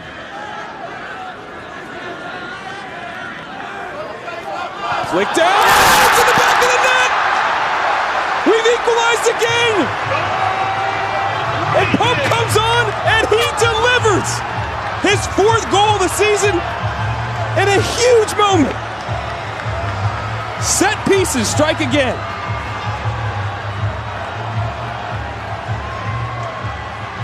How's the move by Johnny Torres, breaking off Duncan McGuire. Whether or not he does it from the injury, no longer an argument. McGuire taking all the long throws. He steps off, Watson up in, heaves this thing, and you just go to work. Who wants it more? We saw Luke Mitchell have a nice chance in the first half. He's right there. Great flick on. Curdy doesn't get to the back shoulder, and in steps Alfie Pope. Everything given to McGuire. 23 goals on the year. Alfie Pope, no slouch himself, though. Carolina's Offensive Player of the Year, 27 goals in 49 appearances coming over from Mount Olive.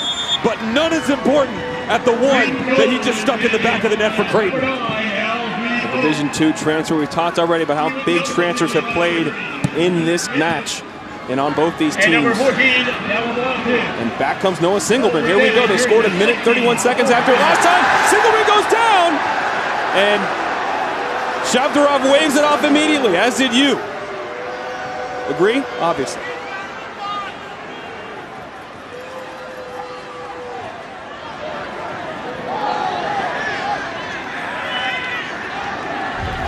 Let's take a look. That's Phantom, pulls out of it. Just sort of leans into it. The other thing is here, Dallin, is in a referee's mind. Opportunity here, played out wide. Head up. Poor clearance, Krzyzewski!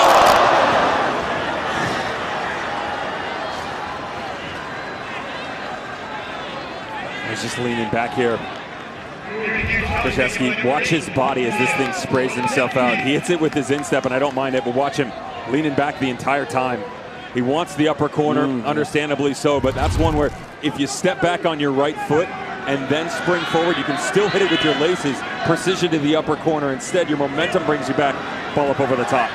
Syracuse pressed that corner, and Creighton beat it easily. And now Jackson Castro on the ball, out wide to Briggs. Briggs cuts it back in. Defended well by Sinclair. And a lot of contact out there, no call. Turned over, Sinclair on it again. Plays it up to the feet of Opoku. Held up well. He's dispossessed.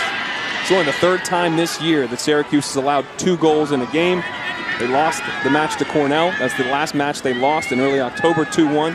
They drew UVA later in the season, 2-2. And here we are in the College Cup, 2-2 again.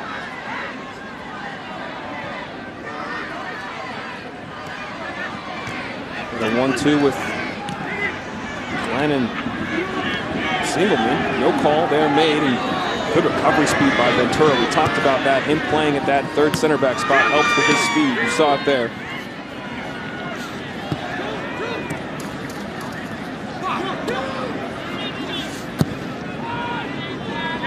Luke Mitchell on the ball, got the assist in the Alfie Pope goal, the flick-on header from the long throw.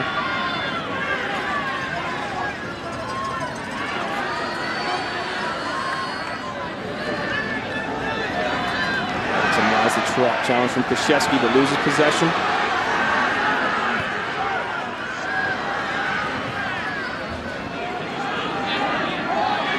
They're almost running 6 here. Now that they've set themselves up. And 3 at the back for sure with the 2 wing backs, and the way that they're using Jackson Glenn when he comes in. Baselli comes deeper, flatten out the midfield. And they're allowing possession, much like we saw at the tail end of the first half, for the Creighton Blue Jays to have the brunt of it.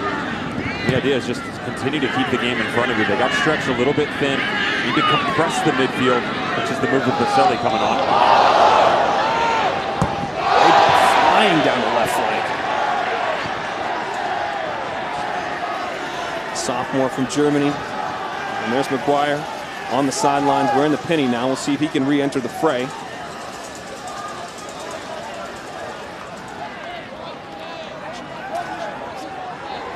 If he re-enters and it goes to overtime, he can exit again. We'll get to all those rules, so this is not a short corner played.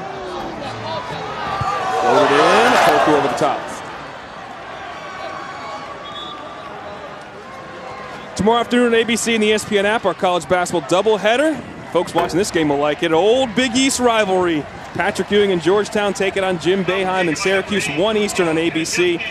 And in what could be the matchup of the day, is the matchup of the day, I should say. Number 1 Houston taking on number 8 Alabama with Brandon Miller, a star freshman that you all want to see. Should be a great afternoon of hoops on ABC. Check it out. So Syracuse looks like they're pressing more off corners here. Why is that? Well, the reason they're doing it is because of the midfield and the way that they're dropping in. Basically, they've taken their number 8 in Auguste. Recovery run. and they drop him in down, and as he comes, that leaves Callum Watson a little bit high. So you've got your goalkeeper, your back three. That's easier to defend because you don't have both midfielders coming. That means you've only got one option to play through the middle. That's why you see Creighton continuously going direct up over the top. They don't have the ability to combine or interchange through the central locations. Now, that's not always part of their MO. They do like to go direct, but in this game, they've played a lot less than I thought they would. You know, even Ian McIntyre said that this game is wide open, expecting it, but as direct as they're being, that's not always their forte. Singleton brings it down nicely. Lays it out to Krzyzewski. A couple more subs. Another sub coming in for Creighton. Diego Dutil coming in. Santiago, Chile native. 15th appearance in the season. He's coming in for Castro. Earlier they brought in Alejandro Maye. You'll see 17 white from Denmark. He came in and replaced Dominic Briggs on that far right flank.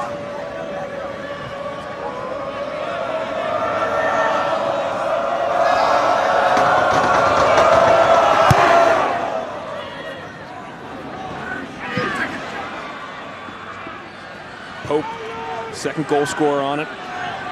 Pops it out wide to Dutil. That's a ball. That's a great ball. Maye arriving, couldn't get his foot on it the right way. Probo's going to track this down and keep it in play, I think. Cross under 20 minutes alongside Devin Kerr. I'm Dallin Cuff, College Cup from Cary, North Carolina. Semifinal number 1 of the night. Creighton and Syracuse tied 2-2. The number 3 seed Syracuse, an unseeded Creighton team that's won 7 straight games. They had to win the Big East tournament just to get in the dance. They've done that. They've come from behind now, not in 3 matches in the NCAA tournament, in 4 out of 5 as they were down 1-0 and 2-1 in this game, but we find ourselves here at 2-2. Pitt and Indiana's the second semifinal. They are waiting in the wings. The rematch of the 2020 semifinal. Indiana won that one 1-0 in dramatic fashion. The beautiful 79-minute goal. Bender. Nice step by Jackson Glenn, who's got a lot of minutes in this game. Didn't expect that coming in, but the tactical change. Glenn again, but that's going to lead to a corner. A minute. 8th corner of the match. Dallin, although this is cause and effect for Syracuse, trying to chase the game early on, tactical formation for personnel, it does remind me of that Clemson game. Kind of the coming out party for them, because you remember coming in, that's when they had played 4 at the back regularly. They sent the lineup card in. I had to walk down to the sideline and go, is this real? What are you guys doing? He goes, no, we're going to play a 3. Mike Noonan had said every single time a team had come in, they had changed and done something different. Syracuse taking a page out of that book, trying to challenge Creighton here a little bit. Throw ball, in-swinging ball. Shealy punches, not that clean. Clearance definitely not clean. Singleman gets it up to Leibold. Leibold can run. Here he goes. Watson gets a foot on it. A big moment there in transition.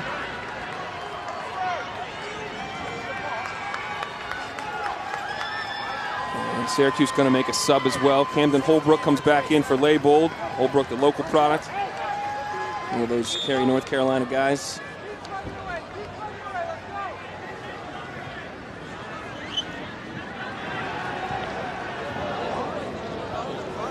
Laid out wide to Opoku.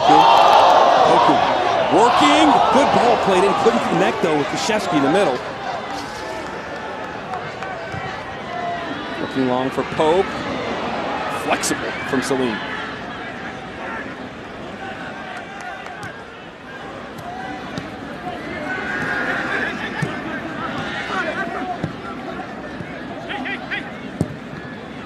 Flex off of Probo. And actually deflected off the official, Dimitar Shabdarov, so he'll bring it back. Wouldn't it be fitting to go to extra time and penalties? I mean, it happened twice in the World Cup today. You gonna pay me overtime? I'm getting paid by the word, so yeah, let's do it. Well done. I'm looking for a Opoku in the channel. He wasn't on his run yet. Mitchell beat him there.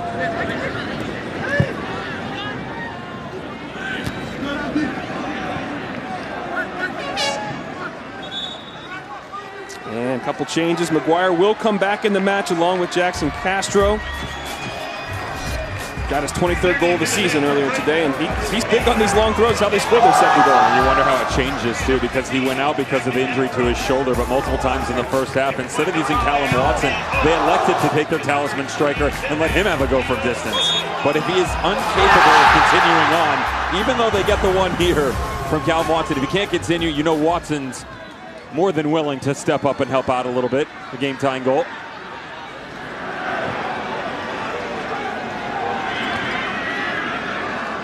I would love to see a little bit more out of Callum Watson and a goose in the midfield.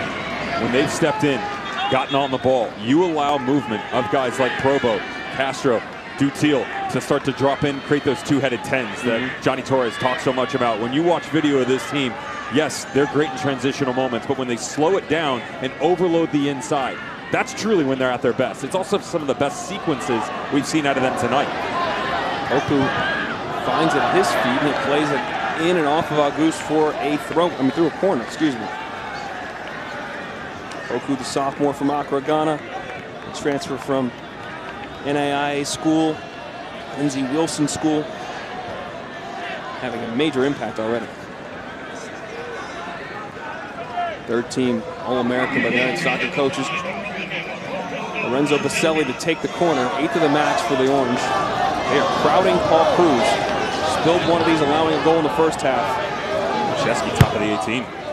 Playing it in, Cruz gets a fist to it. Krzyzewski trying to win the race with Auguste. He does not, but it goes out for a Q's throw.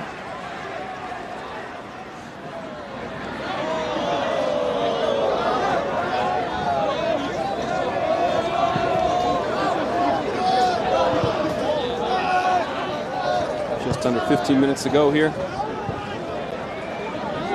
Back and forth game, open game. Ola Gunler, good step. Poku trying to spin, and he draws a foul in a dangerous area. He goats him too. Now it is a foul, but it's really smart by the striker because you bait the center back into a decision if you're Nathaniel Opoku. Any presence on the backside, you feel a tiny little touch, you make the movement, you're going down. There's not a ton in it here from Luke Mitchell. He's frustrated, but just watch the right leg. It's enough. Leans into it. Referee's viewpoint, you see him coming back across the shoulder, and you see contact in your mind. Can't fault the referee. As a center back, you hate to see it.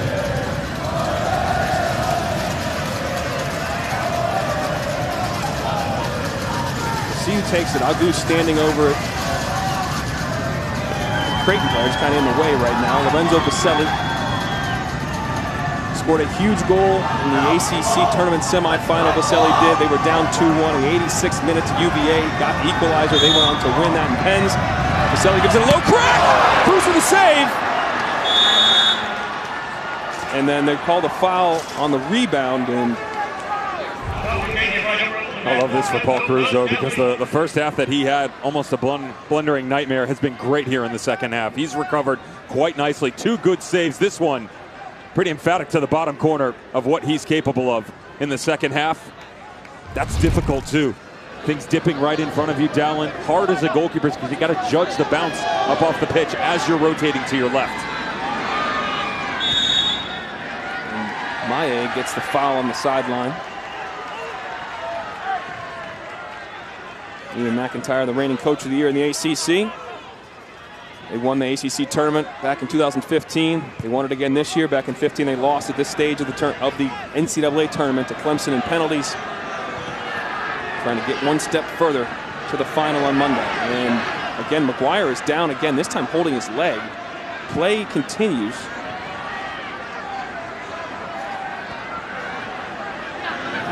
The name we shall not speak of. It's like Voldemort. You don't talk about it, right? I think it's the Christian Pulisic injury maybe again. No.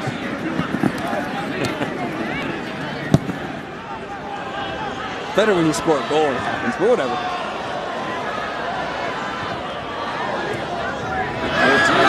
Ventura, turnover in a dangerous area. Thrown in quick.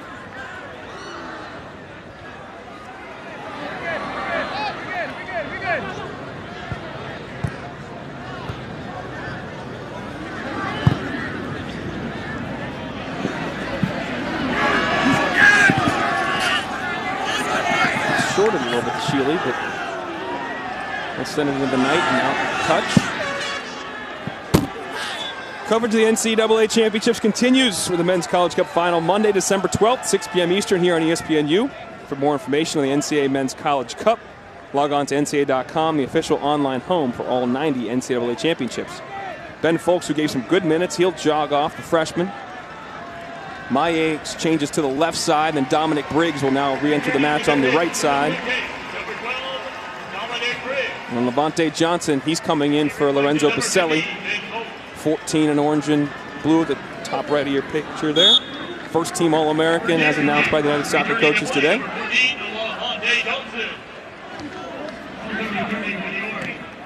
Shevsky looking for Johnson. He loses his footing. Maye. Clearing point number 11, Lorenzo Baselli. And number 18, Andy Oka. Syracuse wants to go quick. They're in a little bit of trouble. Oh, good work by Sinclair. Finds Kashevsky. Out to Poku. Almost back to Kashevsky. Couldn't connect.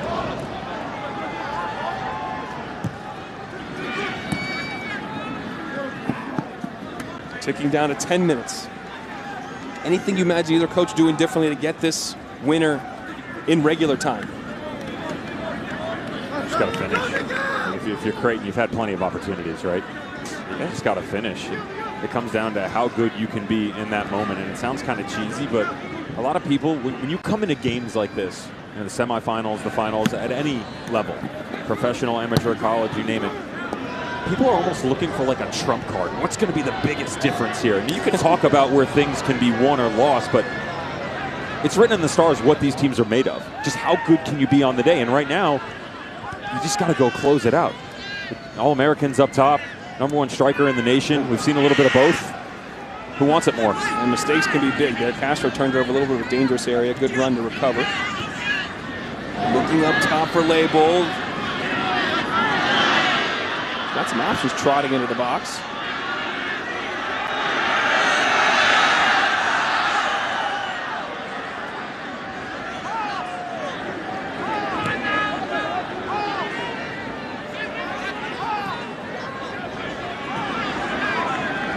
There's more of a willingness, though, by Syracuse to step on the ball and possess it.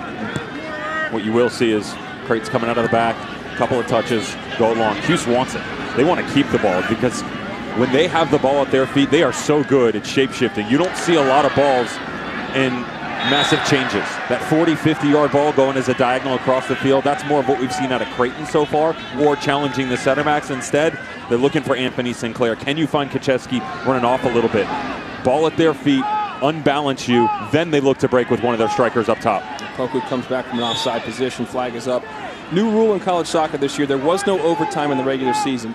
There is overtime in the tournament scenarios, but the difference is there's no sudden victory, a golden goal. We are going to play full 10-minute halves, 2 10-minute halves if it goes past 90, and we're not going to extra time. There is no 90-plus time in college soccer. When the zeros hit, we are done. That said, does that change at all how you approach this match knowing there is no golden goal? No. You don't change anything. Continue to play. And if you want an understanding of that representation, I guess are you less petrified of going to overtime? Because overtime was when it's absolutely. So it's a little different feeling, I guess, is my question. When you're in, yeah, you used to be tentative because you almost play fearful at times. Yeah. One mistake and it's over. But if you look at the tendency of play, just go look at the World Cup game. That's the highest level in the world, right? Argentina and the Netherlands, the tail end of that game, Netherlands scrambling. That was helter-skelter to try and punch and go find an equalizer. You moved into the 30-minute overtime, this game slowed down. You start to play chess a little bit, right? Try and move your pieces around. I will say that the game has slowed down a little bit, and that's odd to say given what you're watching. But there's a lot more touches on the ball as opposed to the 30 and 40-yard balls we saw in the first half and the start of the second. Sinclair down hurt here. And you do not want to see that. He is one of their key players in the midfield, the senior from Costa Rica. He's struggling. He started every match that he was available for this year. He's not the all-ACC player. He's not the all-Americans that are on this field. But as Ian McIntyre has told us, he's the first name on the team sheet for McIntyre each and every match. While they're working on him, we'll tell you about a women's basketball doubleheader we have for you Sunday afternoon. Louisville against Kentucky, great battle, rivalry in that matchup. 1 Eastern on ESPN. The Cardinals have won the last 5 in this rivalry. Then it's 3 turnover to ABC. Number 6 UConn is down to 4 healthy guards. They'll have to step up against Diamond Miller and number 20 Maryland.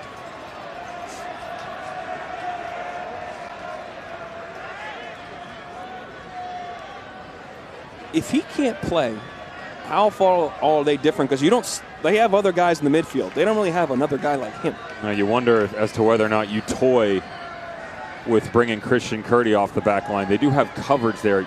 You don't really want to mess with that chemistry, but in terms of the overall 6 position, when it hasn't been Sinclair because of injury or because of suspension, it has been Curdy. Yeah. But he's anchoring that back line right now. And even though they've certainly given up opportunities, yes, they've given up goals, are you willing to go, let's change one of the back 3? The idea in theory was maybe you drop 2 underneath instead. Now they've really been operating with 2 in general within the midfield, with the 2 strikers up top, with the addition of Jackson Glenn, which was, 25 minutes into the first half? He's been incredible, by the way. He's been really good. So as he comes in, he helps you track defensively. My concern in that situation, if you bring a second one deeper, now you don't have the ability or the presence to build off of someone to move forward, and you go more direct to the 2 strikers. It looked like they were ready to sub to Kurt Caleb to come in. There was a sideline making the motion. There would be a sub, but Sinclair jogged back on, so he will continue.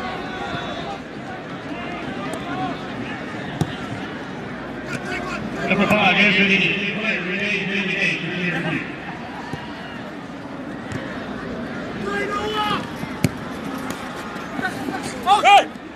Work by Ventura, did not go out of play. Watson plays Auguste.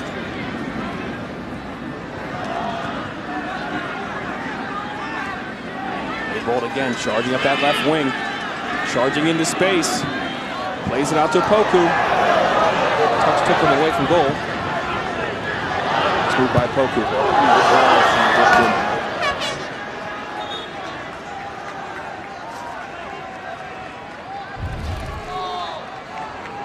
You almost have to hit it from distance because of the excellent recovery by Creighton. Hard to tell from that angle. Actually had 9 behind the ball. You include the goalkeeper, 8 track back, left 2 up high once again, but immediately as it went up over the top, everybody starts to clog the central passing lanes. Striker pulls his head up. You got no choice but to hit it from 25 yards out. Giorgio Probo just checked back in the match. Chavdorov telling Levante Johnson to get out of the box on the goal kick. They go long this time, looking for Maillet. Oh, picked off. Could be an opportunity to turn real quick here. Johnson on it. Almost threw to a Poku, read well. Sinclair.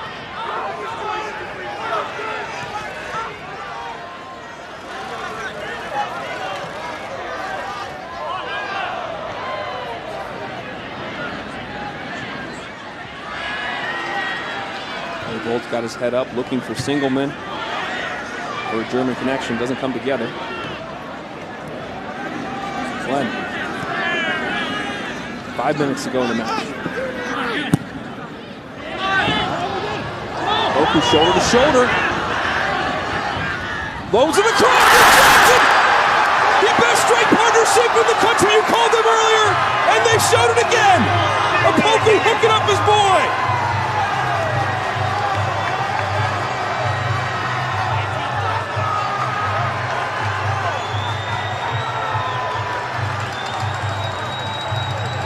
Is he offside? If the ball is forward, he looked to be in an offside position. That was my first question to you when this thing's ends up in the back of the net.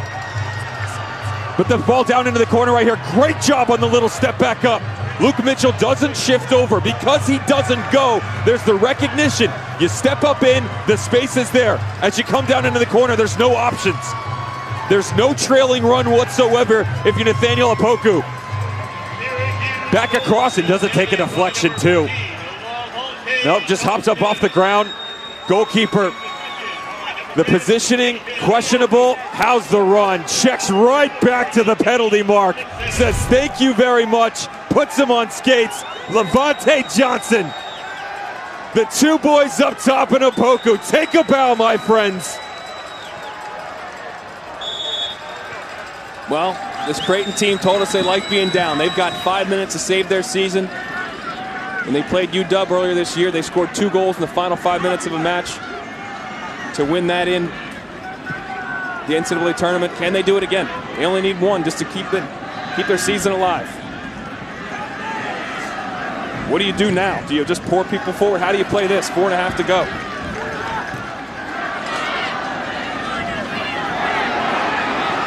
Poku an opportunity, and he did draw a foul there. Yellow card coming out for Mitchell. First, we'll answer the question. The game has been trending this way the entire second half, right? After the Duncan McGuire injury, some of the air went out of this team. I wanted them to play more in combination. We've seen a little of that. The problem is they've almost stopped the aggression going forward. If you don't go direct, that's fine. Still produce bodies. So as they play in, we don't see as much movement on the outside. You don't see McGuire going as much. The intensity, I said, how bad do you want it? The goal that we just saw from Syracuse, you don't teach that. That's just, I'm down in here. How do I make amends for the fact that my guys didn't help me on the run? I get all the way to the byline. I've got no help whatsoever. Johnson goes to work. Opoku, quick-witted in the box. That's what you need right now if you're Creighton. You got to find a way to dig in, create something special inside 5 minutes to go. Giorgio Krzyzewski over the ball. Into the wall. They kept 4 back. Up a goal with 4 minutes to go.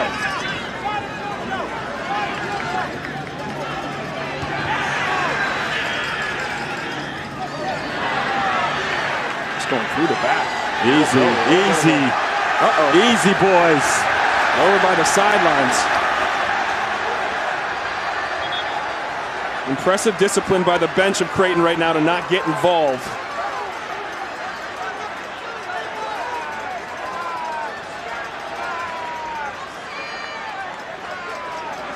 And the clock is stopped. And we'll see if they actually just separate everybody. This is one thing you can review in college soccer with VAR. Any type of disciplinary issue. Doesn't seem necessary here, I wouldn't think. I was just a little bit surprised he doesn't blow a foul here because watch the run. You come right up over the back. You're Syracuse, you're going straight up. That's a foul. So you don't blow that one, and then you just stand up over the top. He's trying to get up here right there. You don't need to. There's no reason to stand up over the player in that situation if you're Jake Ashford. You're real close to getting yourself into trouble, and you need all the help you can get right now. Remember, they are, for as much praise as we give them and as much pressure we put on them, these are still young men that are growing. They're learning their game. It's emotional. You've got to take a step back, take a deep breath right now. You saw Dimitar Shabdarov talking with his 4th official, Salma Perez. Assistant referee Salma Perez. They can review this, as we mentioned. You can review if the ball crossed the goal line for disciplinary matters, identification of a player, and now the 4th one added this year was a foul in or out of the box. And Noah Singleman comes over and talks to Charles Auguste, with Shabdarov, the official. So both are issued a yellow card. He's on accumulation. He can't play the final if they come back. Why Goose is upset, yes, he will not be available in the final because of that yellow card and accumulation through the season. Well, he's got bigger issues right now. He would do anything to get his team into that situation, whether he can play in that game or not.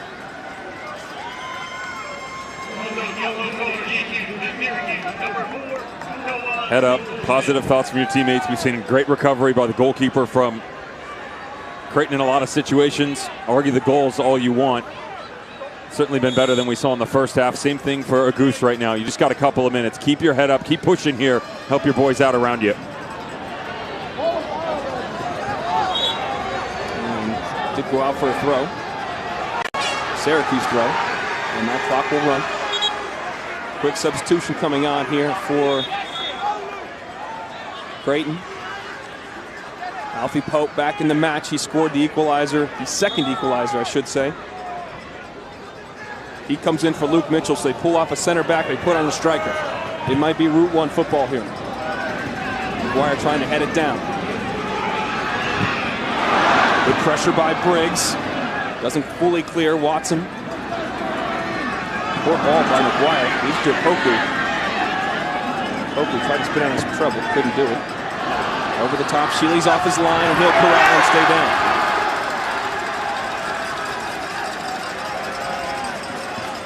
Creighton's been comeback kids throughout this tournament. Can they do it one more time? They've done it twice already today.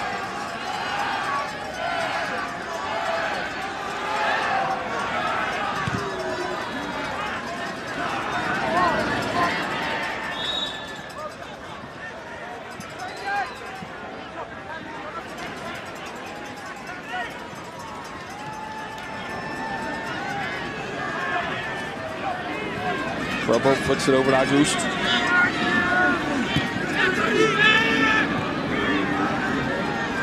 .220 to go. Again, there will be no additional time or injury time. We hit zeros, it's over. Briggs working. Still Briggs. Out for a corner. 9th of the match. They scored on a long throw in earlier. Cruz, the goalkeeper, did not come forward here. He stays back. Everybody else is up.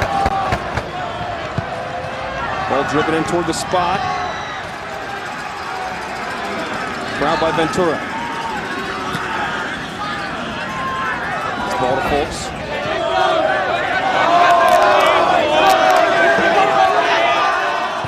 It's off a good cross. Bodies in the box. Pope takes a shot. Deflects out for a corner. Wow. Under 90 seconds. Hey, take your time here, though, if you're Watson. You got plenty of time and bodies. Just slow down. Allow everybody to set themselves and then play. In swinging ball, Shealy punches. August keeps it in. Knocked out. Briggs brings it down. 70 seconds. Ball floated in, looking for McGuire. He's there! Headed out. Out for a corner. What a defensive effort by Salim. We got less than 60 seconds. Here we go. Can Creighton pull it off? Paul Cruz, the goalkeeper, is asking, should he come forward? He does not. He's 6'5". In swinging ball toward the back post. Headed out. 45 seconds. Castro back in the mixer.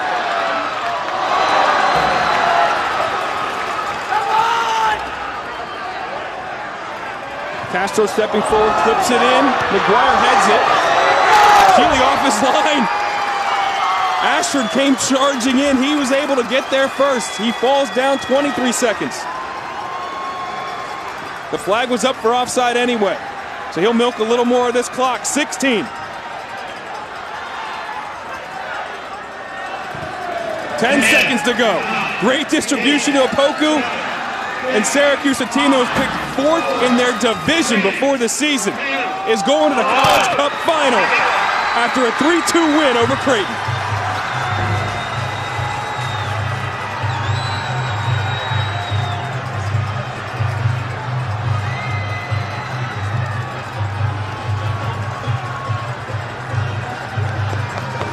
The first time in Syracuse program history that they will ever be in the national final. The heartbreak for Duncan McGuire and Creighton. The jubilation for the Orange.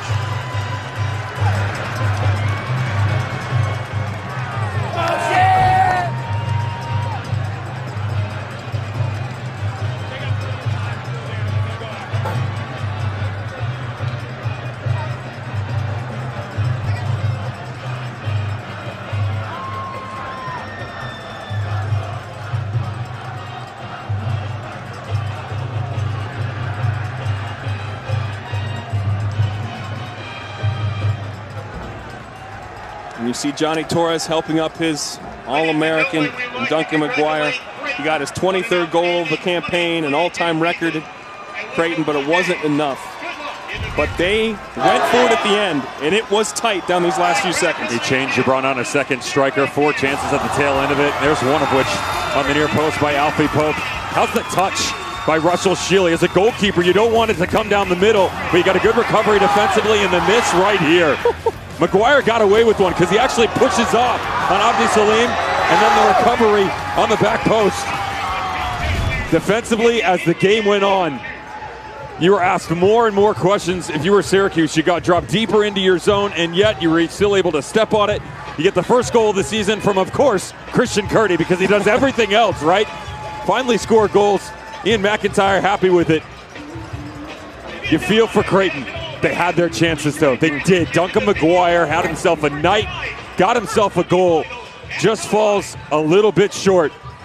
I'm sure he would trade all the individual accolades that he has the opportunity and has compiled so far this season to be able to move into the final.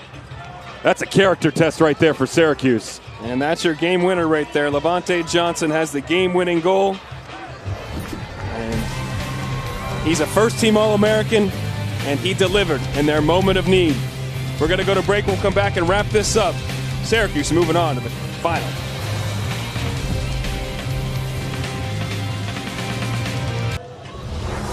Alongside Devin Kerr, I'm Dallin Cuff. Syracuse moving on to the national final after a 3-2 win against Creighton.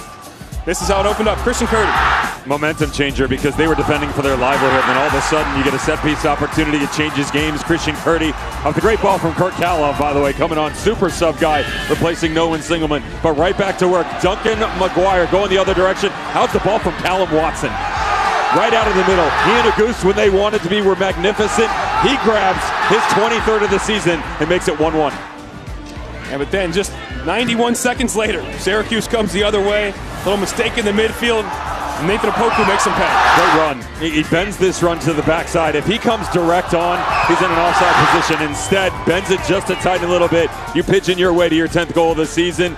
But again, talk me if you've heard this story before. Creighton right back into it. McGuire went off. Long throw from Callum Watson on the sideline. McGuire had the duties in the first half. Watson in the second. Alfie Pope, 4th of the season.